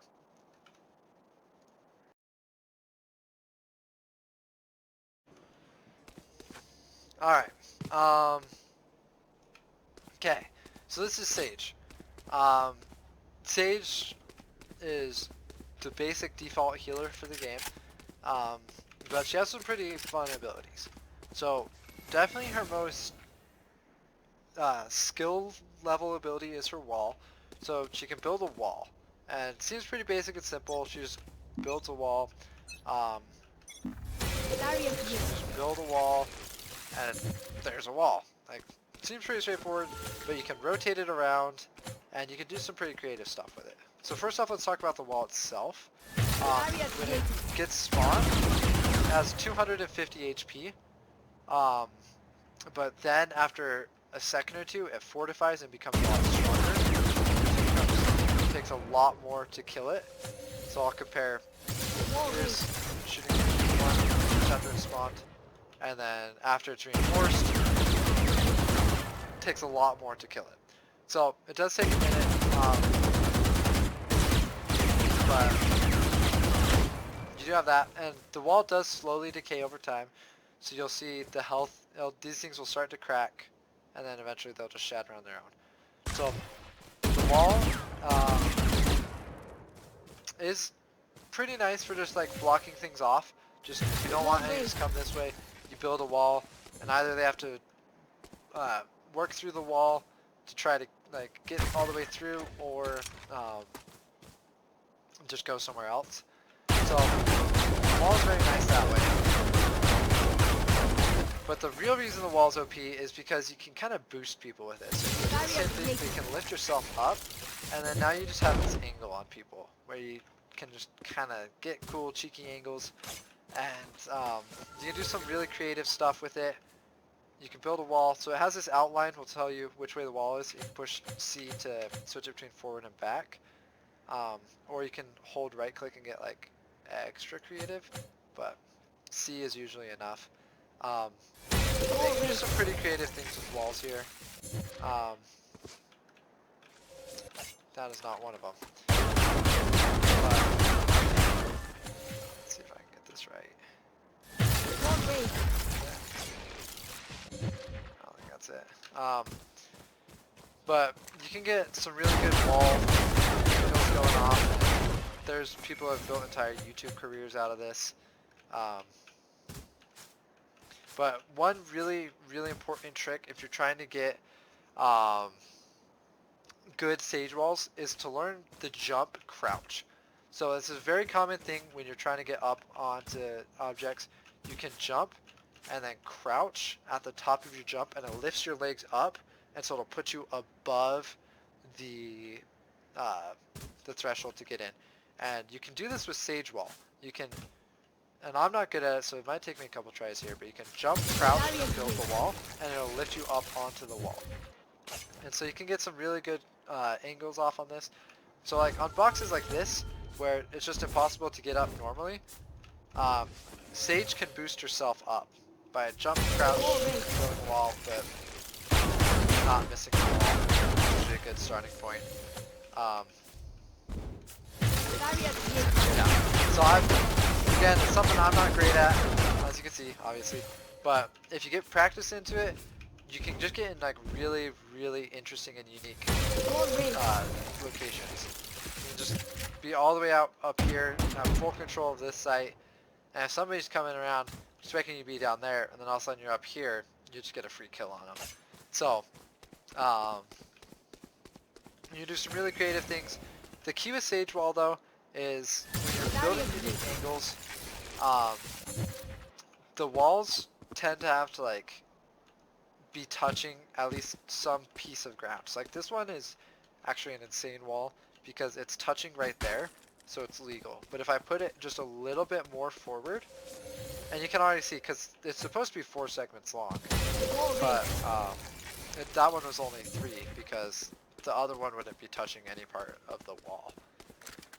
But you can get some unique things going through, and especially like you can get tiny slivers like this. You can like walk on super tiny things, get a play, walk around. You can like make all sorts of things happen. So the Sage Wall is definitely our most skill expressive ability. She can do a lot of things with it. Next up is her Slow Orb. Pretty straightforward. It just throws a bouncing projectile that when it hits the ground, it just creates this slow field. When you're on this slow field, obviously you're slow. And by the way, you cannot lob this one. You can only left click it. But when you're on the slow field, not only does it slow you, but it reduces jumps. So people like Raze really struggle with this. Jett has a really hard time on certain fields because she can't jump anywhere. And it just makes it really hard for people to traverse through there. So like if you're holding an angle and you have a slow field on it, and somebody that comes across, it's just very easy to kill them. Next up is your heal, and I can't really demonstrate it, but it's very simple. You either left click an ally or right click to heal yourself, and it'll heal 60 HP over time. Healing does not work while they're in combat, so if somebody just got a kill but they took damage for it, I just say count to 2 in your head and then heal them, because the heal will do 60 health over the entire duration, but if they're in combat, the tick just will not go through. It does 5 health at a time, and so that 5 HP just will not go through. And so wait a second or two before you heal up to give them the full 60 health. And the next step is her ult. Again, I can't really show you her ult, but if an ally is dead, you just left click them and it brings them back. Very similar to Phoenix ult, where there's like a whole animation where they come back and they're vulnerable, but bringing back a teammate is a very huge playmaking ability.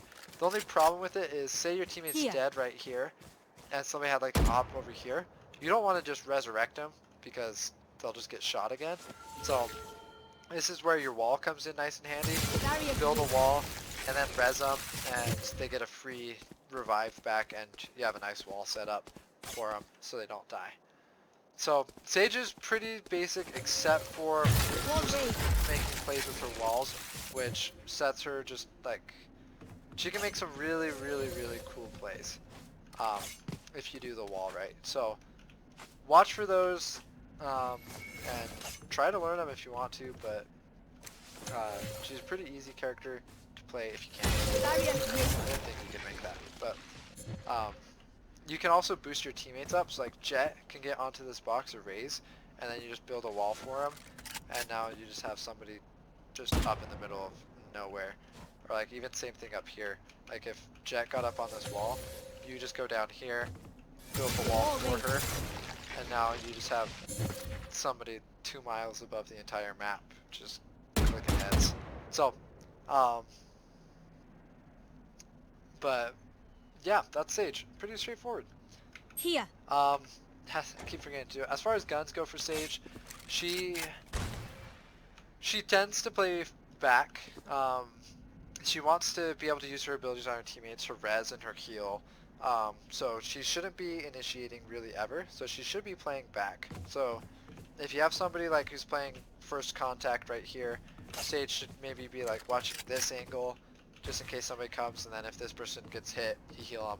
And because of that, she wants longer range weapons. Sage with an op is definitely not unheard of. It's not quite as good as Jett with an op because she doesn't have a dash, but if somebody takes an op fight with you and they have a Vandal or a Phantom and they hit you a couple of times, you just get a kill and then heal yourself, which is nice. So having an op is nice, but if you're not going for an op, the Vandal or the Phantom are good. And then again, you can play close on Sage, especially if you're doing like cool wall plays. You come up on a wall and just boom. Then close range shotguns are 100%. Just come around. But that's Sage.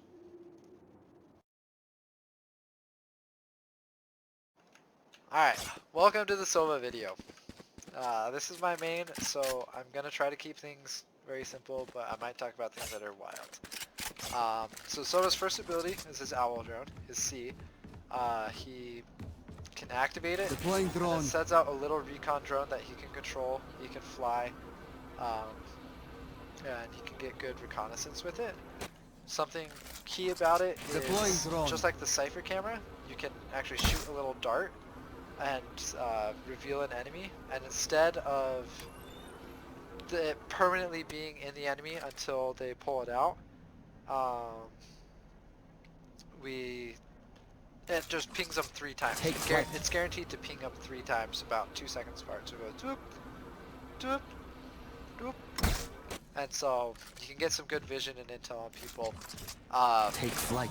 Another thing with Sova drone is it's got a fisheye lens.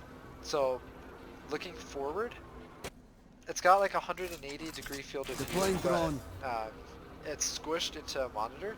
So when you're clearing corners, instead of just walking through, like you won't see things left and right here. Let me get closer and I'll show you.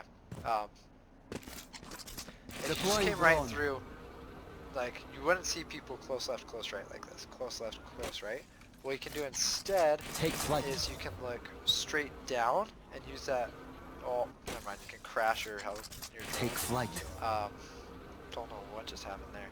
But you look straight down and you can see everything you need to, like on both sides.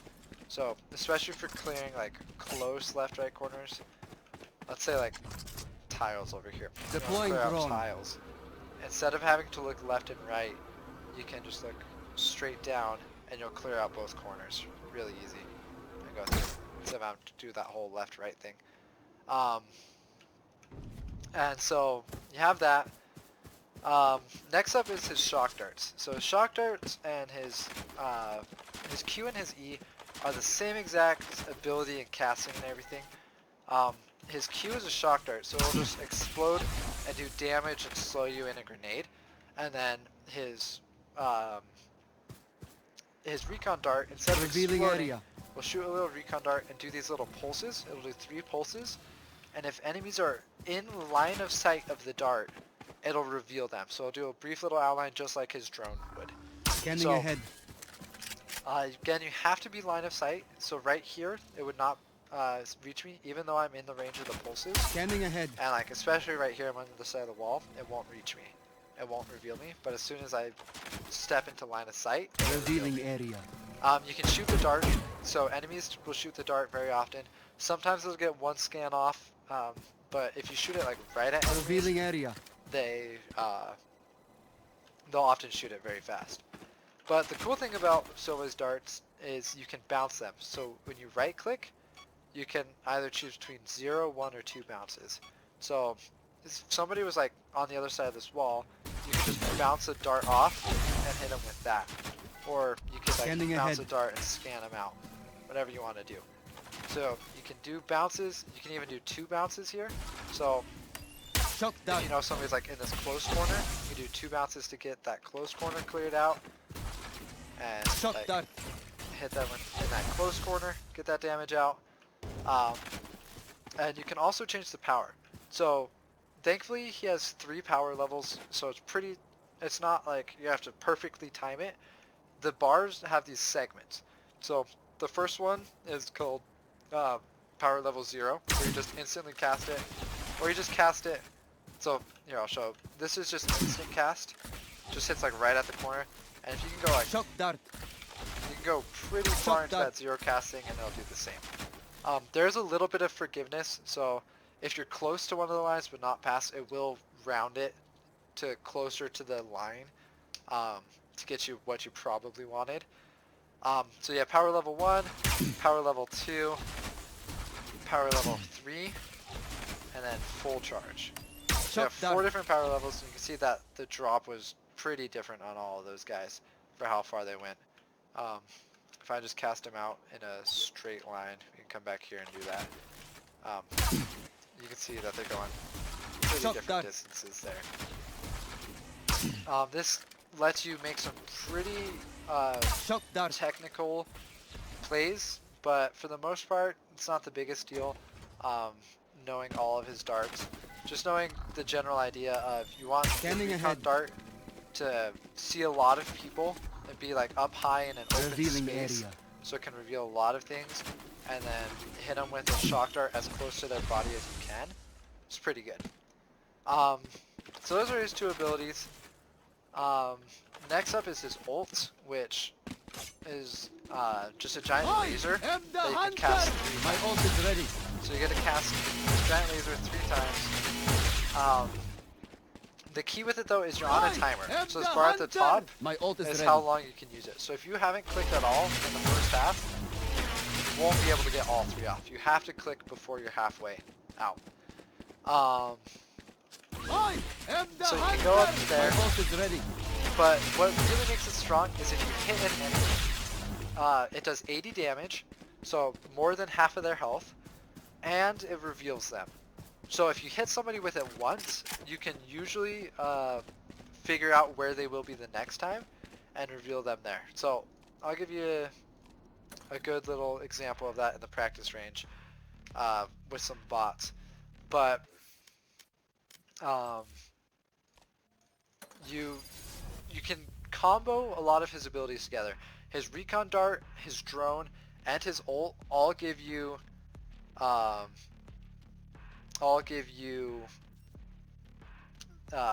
scans of them.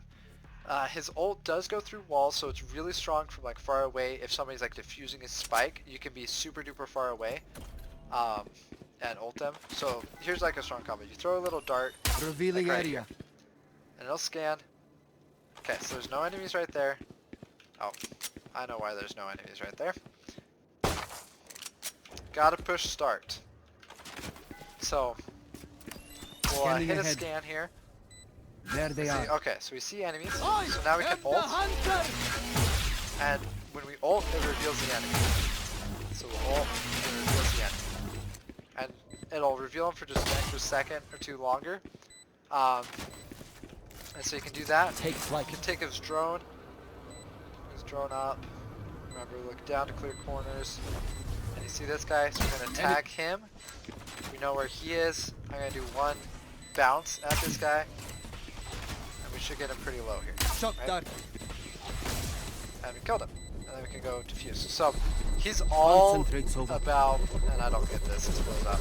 But he's all about reconnaissance and information and just doing damage from far, far away.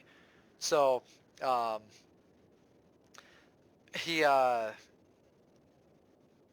when he's actually in a fight, none of his abilities help him win the fight. Like when you're actually looking at an enemy. Like Jett has a dash, Yoru has a flashbang. You have things like that, but all of his abilities help him set up the play. So you could like go in here, and, Revealing like, area. get some darts going in, right? And you get a cool dart, Found reveal them. people, and then you make the play based off the dart, and then you go in and get that going. We can't like, I can't show you on this one because I'm the one defusing, but you can hide behind a corner, and if you hear somebody defusing the spike, Defuse the spike. okay, I don't know what's going on with this map. Okay, but somebody starts defusing the spike, you can just ult and hit them with your ult, and if they stick it again, hit them again. But you get that little outline on them, so you get to stall that spike plant, and maybe you get a kill or 2 with it too. Only other thing with his ult is you can aim for absolutely free before you cast his ult. And so like right now, I can do whatever I want. But I'm going to keep moving my mouse to the right and click. I'm moving my mouse the same exact amount right there. So it will, it kind of freezes you up. You can move it a little bit, but not a lot. Like, I can move it a little bit. And so there's 2 people right there. Like, we just got 2 people. So now there's only 1 left. Revealing Throw a dart area. up here, see if we can try to find them. There they are. We found him. He's behind this box. Kill him, and it's easy. So, Sova's all about getting reconnaissance. Just like you had Breach, who's all about setting your team up and like pushing sites. And you have Viper, who's all about controlling areas. Sova and Cypher are all about gathering information. So, that's really it for them. For as far as guns, Sova tends to be a long-ranged player. Definitely a rifle player. Rifle sniper player. You can get away with SMGs and like the Bulldog and stuff, but you really shouldn't ever be shotgunning on Sova because you have so much range with your abilities that you want to take long-range fights. You want to be absolute max range and just trying to get 1 or 2 kills from very far away, setting your team up with information. You should never be the first one in, but like if your team's trying to push the site, you can go in with your drone, clear out the site, and say, okay, there's nobody here, and then you see somebody, you shoot them, maybe ping them a couple times, and your team is able to get the kill. So he does a lot of setting up for his team and getting vision and stuff. So that is Sova. Right here.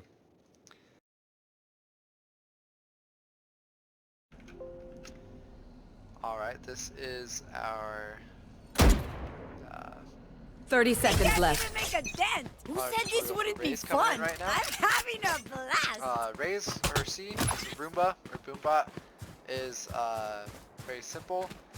It'll just follow, it'll go in a straight line, Bomb bounce buddy. off whatever walls you hit. And so it just kind of runs around, hits walls and bounces around. Satchel But out. if it sees an enemy, it'll Okay. start tracking the enemy, and it'll chase him down, and it goes faster once it sees an enemy. It'll chase him down and then blow up at him. It has 100 HP, so if you shoot it a couple times, it'll die with most guns. But it's very nice to like Go get him. use the Roomba and then push somebody afterwards, because they have to shoot the Roomba or else it kills them, and then they have to shoot you. So they have to make a decision there. 2 things about Bomb the buddy Roomba: out. you can boost it Satchel with out. blast packs. So if you were wanting, this might be too big of one, but yeah, I don't know. Bomb buddy I don't know, out. something like that, but oh, okay, never mind, you can. So you can Okay. boost it up walls if you want. Satchel out. Sometimes. That's nice. And then the other thing about it is it'll detonate once it's in a certain range of Go you. get him.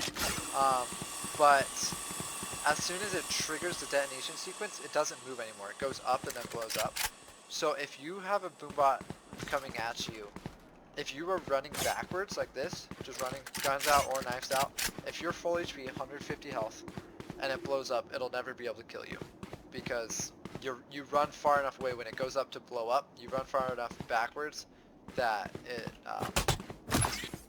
it stops chasing. Let's see if I Bomb buddy out.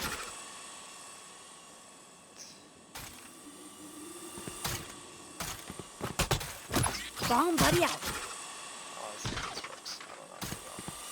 No, okay, never mind. Okay, so that's Boombots. Satchel Next out. is your blast pack. It's a little C4 explosive that you can stick to walls and stuff. Satchel out. It'll knock enemies or allies away. Allies get the smallest bump, enemies get the Satchel bump, out. and you get Satchel out. really common Satchel thing out. is what you just saw, just double blast pack jump. Satchel out. The key to thinking Satchel about out. it is just draw a line from the blast pack to you, like the center of your body, and that's where it'll Satchel launch out. you. So if you want to go forward, you have to be pretty far ahead. Satchel out. But the distance it knocks you back Satchel out. actually is the same as Satchel long as out. you're in the extreme distance. It'll knock you back the same distance every time. So if you're Satchel wanting out. to just go forward, you actually want to hold Satchel it out. pretty late, Satchel out. and then you can boom. But if you're wanting Satchel just out. height, you can blow it Satchel up out. pretty quick, and you can get pretty high with that. Enemies will get a little bump, but not a big one.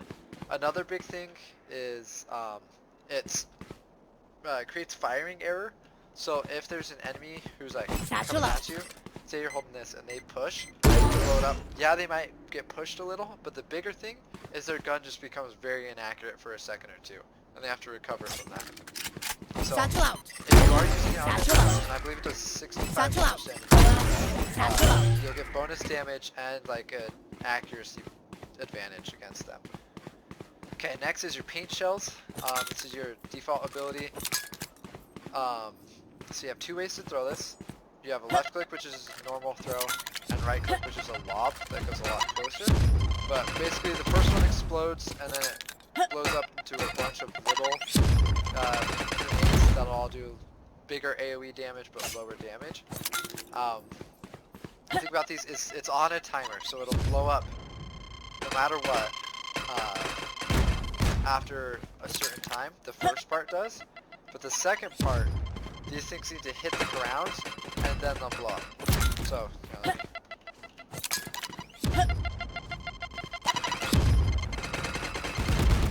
so like all those pretty much blew up at the same time, even though I threw the second one later, because the second part hit the ground later. Also, if you noticed, the higher you throw it, the wider of an area you have, but the less damage you'll do in an area. So you're more likely to hit somebody with this, but you're less likely to kill somebody. You can ricochet them just fine. You can ricochet pretty normally. And then it's a recharging ability. Unlike Omen smokes that you just get a new one every 30 something seconds, Raze, you have two boxes above it. You need to get 2 kills after you use it to refill it, to get another one back. So, paint shells are there. They're a huge, great zoning tool. So if you throw paint shells, Satchel out. throw it, and either they have to run through your paint shells or face you. And it's a very good combo Here with comes your the ult. party. My So ult's if you ready. through this and come in here, they either have to face your rocket or your paint shells. Here Your ult comes is a the rocket party. launcher. My ult's ready. Pretty straightforward. You just shoot a rocket launcher, does splash damage on the first thing it hits, can one-shot enemies within the range. Here comes the party. It takes a second My ult's to ready. launch. So you see, like when you pull it out and it's like expands, you can't shoot it until it expands. It's like if we're out there, Here comes the I'm party. like, My ult's that's ready. as fast as I can shoot it. So you need to use it preemptively in most cases, or else you'll get killed while you're pulling it out. Really common thing to do Here is comes to use the it party. and then knock My yourself ult's over ready. with a blast and then launch. Here comes the party. My That's a ult's very ready. basic one. If you Satchel want out. to get more advanced, you can double blast back Here and comes the then party. stagger it into the Ready. second one. So this is definitely probably one of the more advanced Raze combos. Satchel out. But you throw the first one, and then you actually launch yourself Here comes and the then use the party. second My ult's ready. after you ult. So you go Q, ult, Q, and your ult will be available Satchel. after you Here start comes Q. the party. Ready. Just launch it. And then Here comes the party. it My gives a ult's ready. global sound just like everybody else's ult. Satchel So out. people will always back up. Satchel It's out. important that you have a weighted gap close where you can see them. Because if you just use it all the way back at your spine, you don't have anything, they'll just wait you out. That's pretty much it for Raze. I don't have anything else. She just is very good at controlling in just high amounts of splash AoE damage. So she can zone out Here comes really the well. party. My ult's ready. Just go and launch your stuff. And that's it for Raze.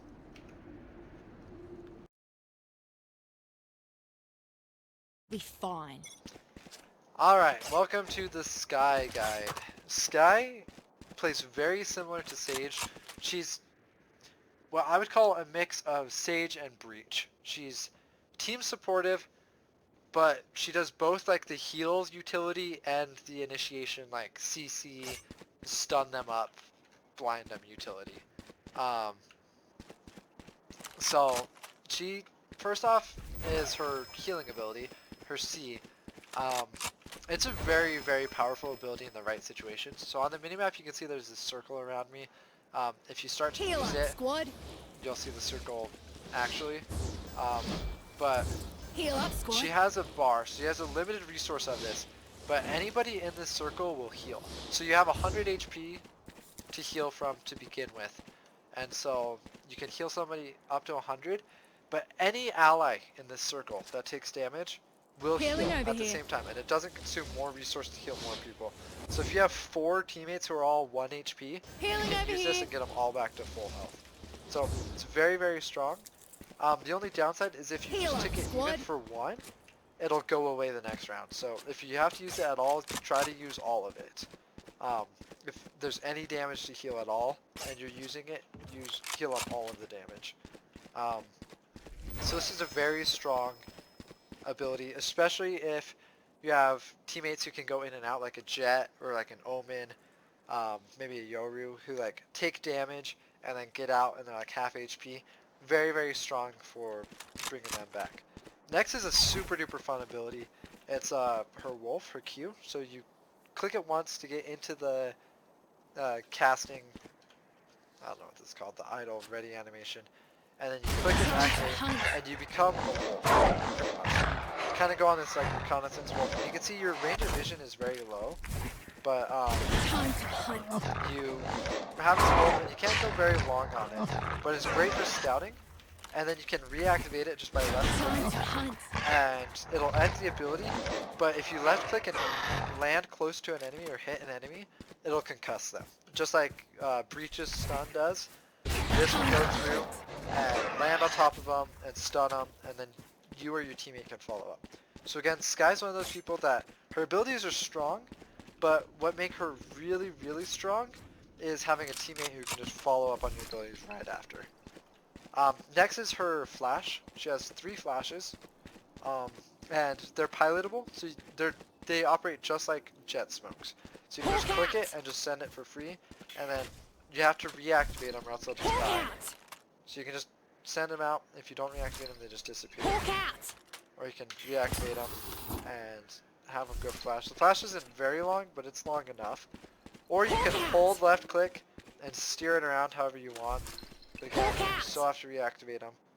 So you go fly. But the reason Skye has the strongest flashes in the game is because she has a voice line where if you blind an enemy, she'll say blinded. So not only does it work as a blind, but on top of that, it works as a like a Sova dart, honestly. So you send this out, you activate it, and she says blinded, you know somebody was able to see that, so you know somebody's like within the area. So you throw it back here, it goes blinded, you know somebody's back here, so you can go find them and kill them. So definitely one of the most important things about Skye, the thing that makes her super strong, is the fact that she'll say blinded when she blinds an enemy. Next up is her ult. Her ult sends out 3 little hunting wolves. If you played Spike Rush, the little twin wolves are based off her ults. So you just send out 3 little wolves. They're pretty much the same exact thing as this wolf, but they're automatic. And they will hunt down, they automatically know where the enemy is. They'll hunt down they'll hunt down the enemies. There's 1 per enemy, so if there's 5, you'll have 5 little darts go out. But they hunt down to 5 enemies and go towards them. Enemies can shoot them. Enemies can shoot any of your abilities, actually. Shoot your wolf. They can, it's hard to, but you can shoot the hawks and kill the hawks before Skye activates them. And very commonly people will shoot your ult as it's chasing them. But it gives you a good idea of where they are. So if you wait and spawn when you have your ult, you wait like 30 seconds, 15 seconds, and then activate it, you can see which way they go and tell which side of the map most of the team is on, and you can respond to their push that way. And then on top of that, because it takes them a minute to get there, you'll be right behind your wolves, and so if they do push onto the site, your ult will stun them, or they'll have to shoot your ult and then you can kill them. Yeah, and if they get line of sight on an enemy, Skye will say found them, and on the minimap they'll go from little orange or gray circles to blue circles and start hunting the enemy. So she's very, very good at getting information and then setting people up. She has a little bit of everything in her kit, which is really nice. Guns for Skye. She's very, very versatile. I would say play her more back because she has her heals and she wants to set up a team, so rifles are definitely the most common on her.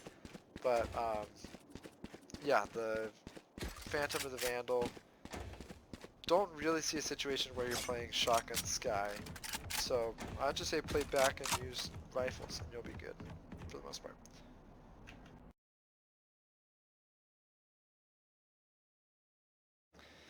Alright, let's talk about how to aim.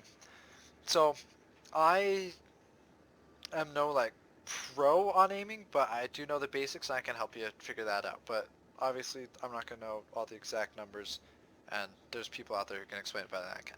But I will do my best. So, with aim, what you want to do, and I changed my crosshair, so my middle crosshair is going to be always accurate, but what the outer one has is it's called firing error and movement error.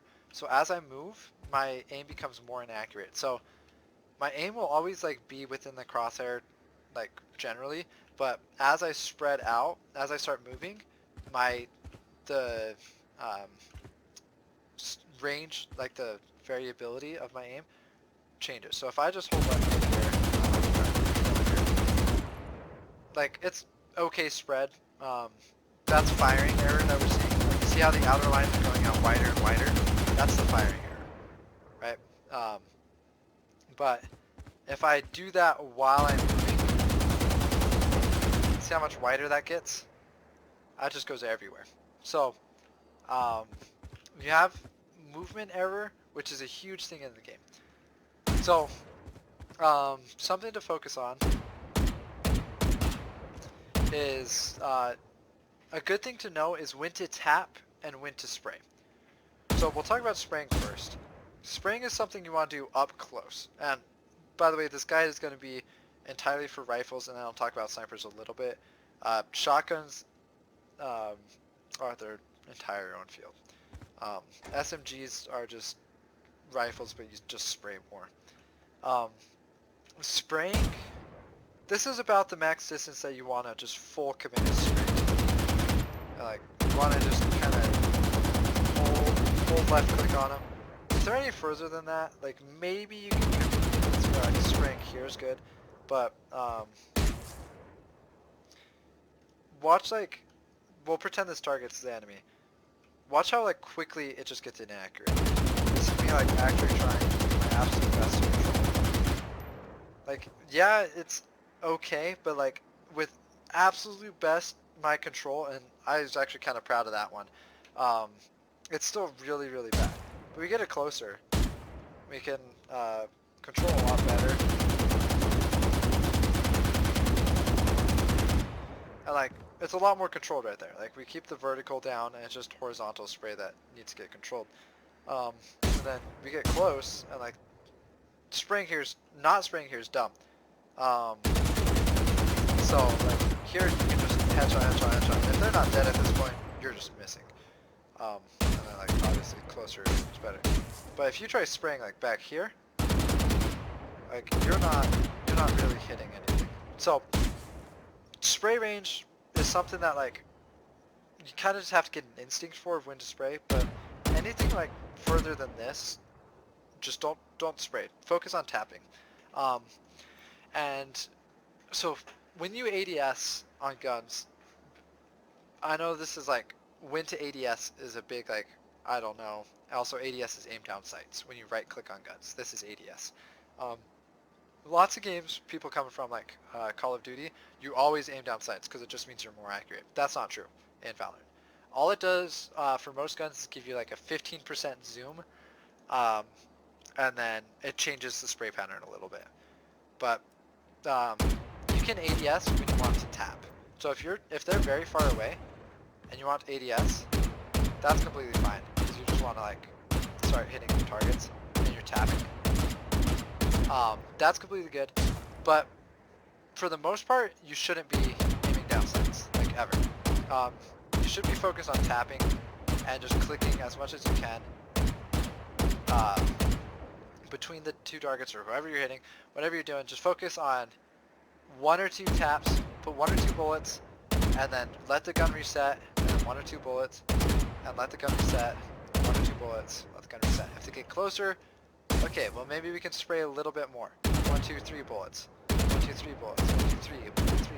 And then if they get closer, like at this range, alright, well, at this point, it's worth just holding on to that because like I can get a consistent amount of damage off on them. Right?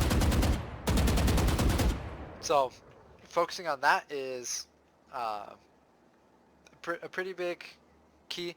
But when you're controlling for spray, I'm just going to hold left click here on this wall right here. Actually, what am I doing? I literally have a target here. I'm going to start in the middle and then just hold left click. I'm not going to adjust for it at all. So you see it just goes up. I'm going to start down lower now so it demonstrates. You can see the pattern.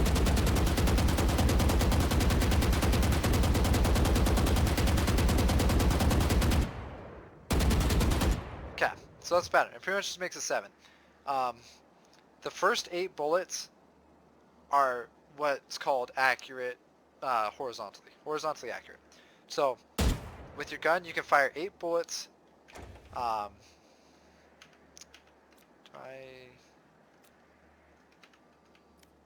don't know why I have.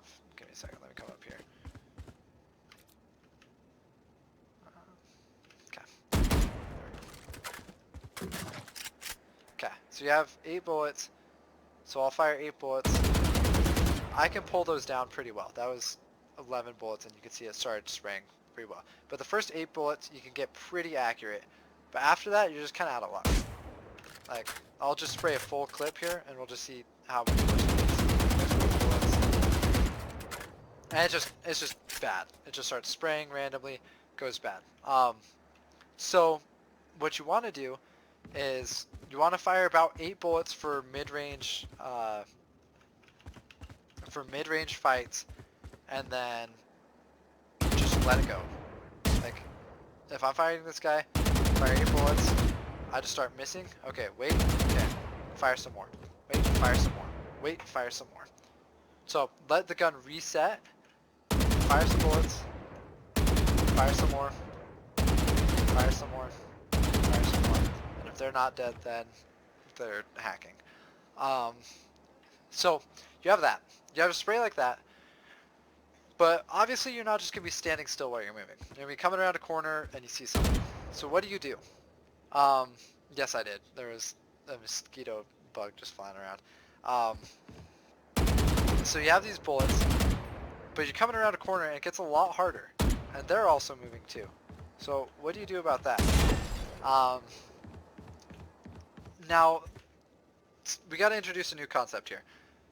You have 2 different movement measures. You have velocity and acceleration. Velocity is how fast you're going, and acceleration is your change in speed. Welcome to physics. So the game uses both of these in its game model, but it only uses one of them to calculate accuracy. So people would think it's velocity, or acceleration, where like if you're holding W, you're wherever, like which way you're going. Sorry, I'm wording this really bad. It uses, you want to be going 0 miles an hour when you shoot. Sorry, this is bad definition. TLDR, skipping the physics. You want to be going 0 miles an hour when you shoot. Now, how to do that is what's called AD strafing. So you have your A and your D keys, your left and your right. So just watch, focus on this movement error, like these 2 outer crosshairs. So I'm just going to keep pushing AD, and you can see, oh, there's another. You can see that right when I like switch directions, it becomes accurate for just half a second because I'm hitting 0 miles an hour. There's just this quick little second where I'm accurate. So I'm going to shoot, first off, I'm going to start shooting when I'm inaccurate, like right in the middle, and then I'm going to shoot AD strafing, and we're going to see the difference. We'll go for this target.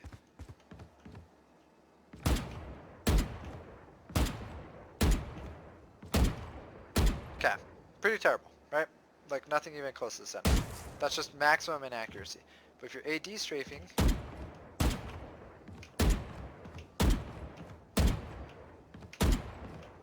maybe. I'm doing it pretty bad. I'm doing way too wide of AD strafing than what you should be doing. It should be about this. So you're just going... Oh boy.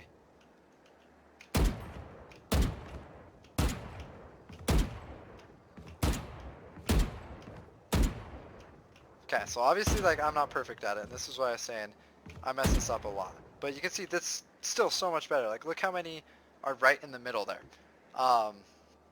Compared to before where I'm just gonna start honestly just perfectly randomly tapping, like not even intentionally bad, just like randomly trying to tap. There's a good AD strafe, like getting pretty bad. So being able to AD strafe is something huge in this game.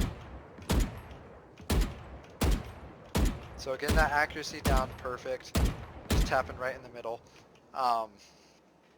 So it's kind of like gimmicky, where it feels like you're cheating the game, but it's been in the game and the designers have acknowledged it and said it's what it is, so we're not going to do anything about it. So it's just something that you have to learn. The only other thing with aiming is when you're spraying, you actually keep firing accuracy a little bit better when you crouch.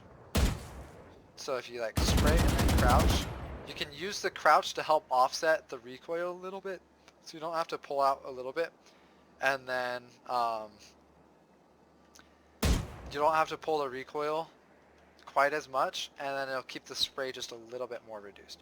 So you just kind of spray like that, and you see like all those bullets are just pretty well placed.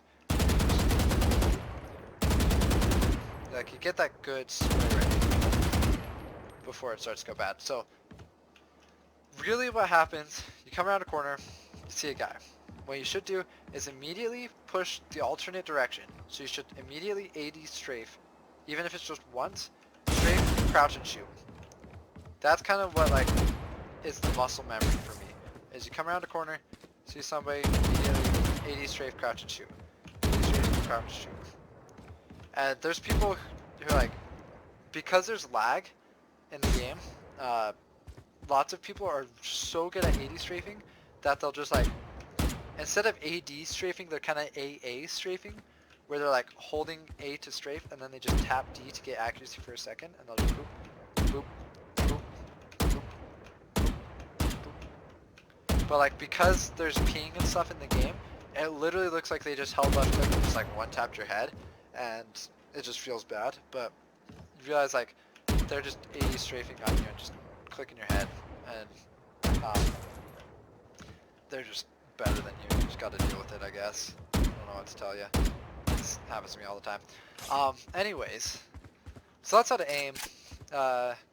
Focus on AD strafe, or don't focus on AD strafing as much as stopping, crouching, and shooting. And to shoot, either spray just a couple bullets, depending on how far they are, tap, or go full auto.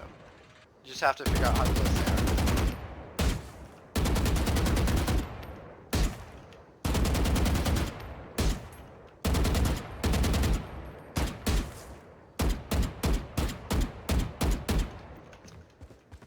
So that's how to spray. Let's talk about the different guns. So you have all these different guns. Pistols, just pistols. Shorty's a shorty. Basically it's the shotgun pistol. Wow, that did work. Okay. There's a good spray pattern. Pretty consistent. The thing with shotguns is if you crouch, they become a little more accurate. That's true for all shotguns. So, like have this accuracy right. Goes 1 or 2 meters out. You crouch. It's a little more accurate, right? The judge is the biggest culprit of this stupid. This is why I hate the judge, because reasonable shotgun accuracy at that distance, right? Look at this circle. Become a freaking sniper with this thing. Like, none of those shots are outside the second ring. Like the judge, if you crouch and shoot, you're crazy accurate with it. So you can go and like, it's like you have guys show up.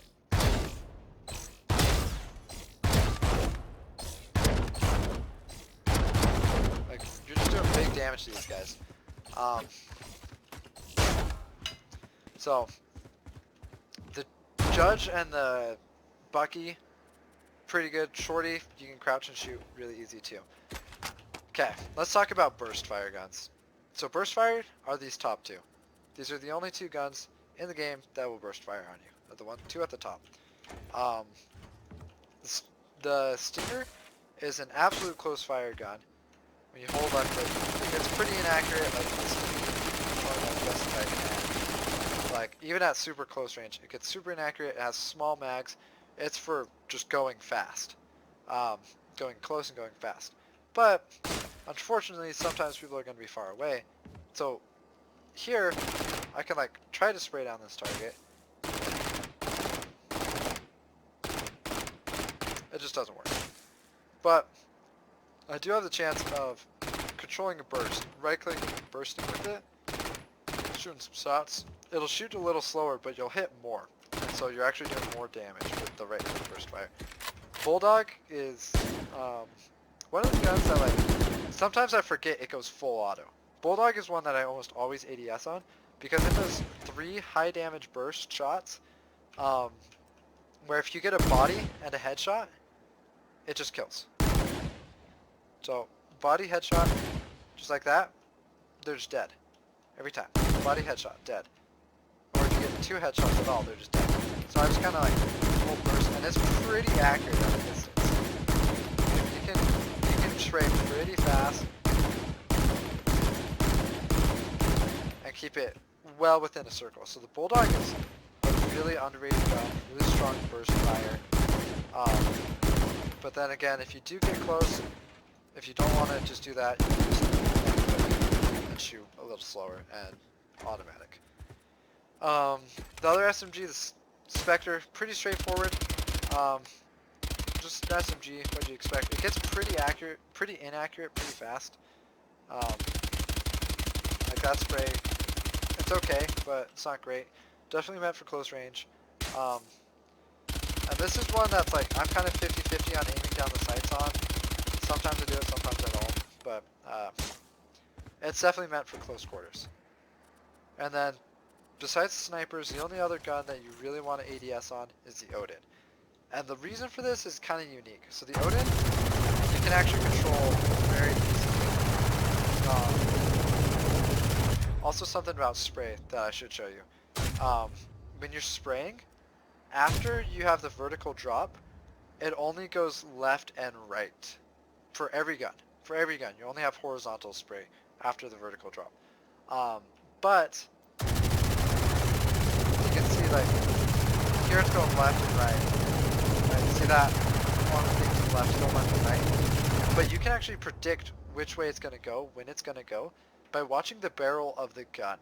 So the barrel of the gun, you get spraying, the barrel of the gun goes to the right, the bullets go to the right. So you can actually counteract that just by pushing against it.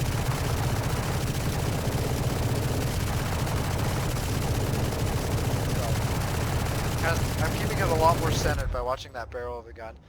So, all these like fully automatic guns, SMGs, machine guns, they're not great when moving. Pretty much no gun is great when moving.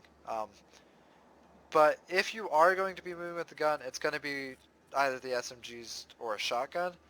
Or sorry, the machine guns or the shotguns. Moving with an SMG, it's okay, but just kind of AD strafing and getting those shots out is much more preferable. But the reason why the Odin is OP is right now you shoot that fast. It ramps up when you're not aimed down. But when you are right clicked, when you're aimed down sight, the ADS, the rate of fire is automatically maxed out. So this one, it takes a second to shoot faster. It took a second to get there. But with aiming down sights, you're already shooting faster. So you just do more damage right off the top when you're aiming down sights. So you come around a corner, you can see like, this race is okay, not terrible, not great, but with 100 bullets, it's one of the better guns to spray with. Okay, what next? The Guardian is a nice one. It's a little, this is one that you ADS on most of the time. This one I classify as a sniper, even though it's technically not. It's a sniper, because it's one tap to the head is a headshot, no matter where. So the Guardian's really strong. So Guardian is pretty much a budget sniper. Really good for just holding long angles, get some semi-fire snipers out. You can get that going really easy. Let's see. We'll get to snipers in a minute. Ares is just a budget Odin. Nothing special about it. Just cheaper, sprays a little faster. Bucky has a right click where the pellets spread later, so they're a little more accurate further down, and they're a little more accurate further down, and they do a little more damage. But you can see there's 5 pellets there. If you left click. Okay, so you can't even get that far with left click, so you need to do that. But at this range, if you're left clicking, you're getting 15 pellets out, as opposed to a little more accurate 5. So unless you're super duper far away, right clicking just isn't good on the Bucky. The Judge, you can just do whatever you want because this gun's stuff. Let's see. Rifles we've talked about. Snipers are unique. Marshall is my favorite gun. You can flick really easy. The way you know the Marshall is accurate is you have the little red dot. Both snipers, you'll have this little red dot at the center of your crosshair. So like, I'm holding 80 strafe, and I can shoot. 80 strafe, I can shoot. 80 strafe, I can shoot. Strafe, I can shoot. The other thing about the Marshall that makes it very criminally underrated is you can fire once, and one-shot headshot, but if you body someone and they have armor, they're not going to die. But instead of having to aim all the way down sights, it's very accurate with just a crouch hip fire. Like, stupidly accurate for what it should be. You can keep that going, like, forever. So, like, yes, you're perfectly accurate while you aim down sights, but if you're not, like, unless this is at max range and we're still keeping a pretty decent spread on this thing. So, like a really strong Marshall combination. If you you aim, you hit their head, cool, they're dead. But if you miss their head, body them, just crouch and left click again, and just shoot them. And if it hits them anywhere, they die. The op is one shot everywhere except for leg shots. Legs do 157. Bodies do 150 and heads do 255. So, op has 2 zoom features. Again, you just want to get accurate. You want an 80 strafe, stop moving entirely, wait for that dot to come up, and then shoot. The big thing with the op is take your time on the shot. Like, I know pros are just insane, and like they'll just come out and be like, whoosh, and like break the thing, and like you see them, it's like, whoa, that target's dead, and like, whoa, that target's dead, you know, and like they just jump like 360 and like whoop ball and kill things. But nah, just take your time. You have 1 bullet, because if you like miss, they have a solid 3 seconds to shoot before you get another bullet out. So take your time on that shot. Okay, 2 more things about guns. Wall penetration. So guns, you can see in the top right, it tells you what the wall penetration is for the gun. So some guns have damage fall off, like shotguns definitely do, and it'll give you actual graphs for what the damage fall off is. But wall penetration is definitely a thing. Some guns, it's pretty logical. The high-powered guns have higher wall penetration. So the Operator, the Odin, the Guardian, the Sheriff, all have high wall penetration, which means you can not only do more damage through walls, but you can shoot through harder walls. So like this one, you have a bullet coming through. See, there's a bullet hole on the other side. Let's switch to like a medium penetration gun. Does it go through on this wall? Okay, so this wall goes through. Let's switch to a low penetration gun. See, so there's not even a bullet hole there. So this one doesn't go through. Low penetration doesn't go through there. Medium penetration doesn't go through this wall. But let's see, high penetration will. So some guns can just go through thicker walls. That's why on Bind, or not Bind, Scent, there's that one wall that everybody shoots the Odin through in B main. That's because the Odin has high wall penetration, so you can shoot through that wall. And then the only other real thing is silencers. The Ghost, the Spectre, and the Phantom all have silencers, which just means, let's see if I can, wait, well, okay, there we go. Cover going out. If you throw a smoke, I don't know how I was expecting to show you this, because I'm the only one who can shoot. But if you throw a smoke, bullets normally will go through, and you can see like tracers. It's like you can see a line come out. Let's see if we can show it like this way. Okay, I can't demonstrate this to you guys. I'm doing it alone. But like if you've ever seen bullets coming out of a smoke, that's what it is. But the Phantom is silent, so it won't do that. The same thing is true with the Ghost, and the same is true with the Spectre. So if you shoot through a smoke, spray through it, they won't see those tracers and won't be able to see where you're shooting from. And then there was one other thing that I wanted to... Maybe that was it. Silencers, ball pen, ADS... Yeah, I think that's good. Yeah, so spray, crouch when you shoot, stop moving, crouch and shoot when you're spraying. And then if they're super far away, don't spray, but just like do little bursts or quick taps. Just toop, toop, toop, toop, toop, and try to keep that up.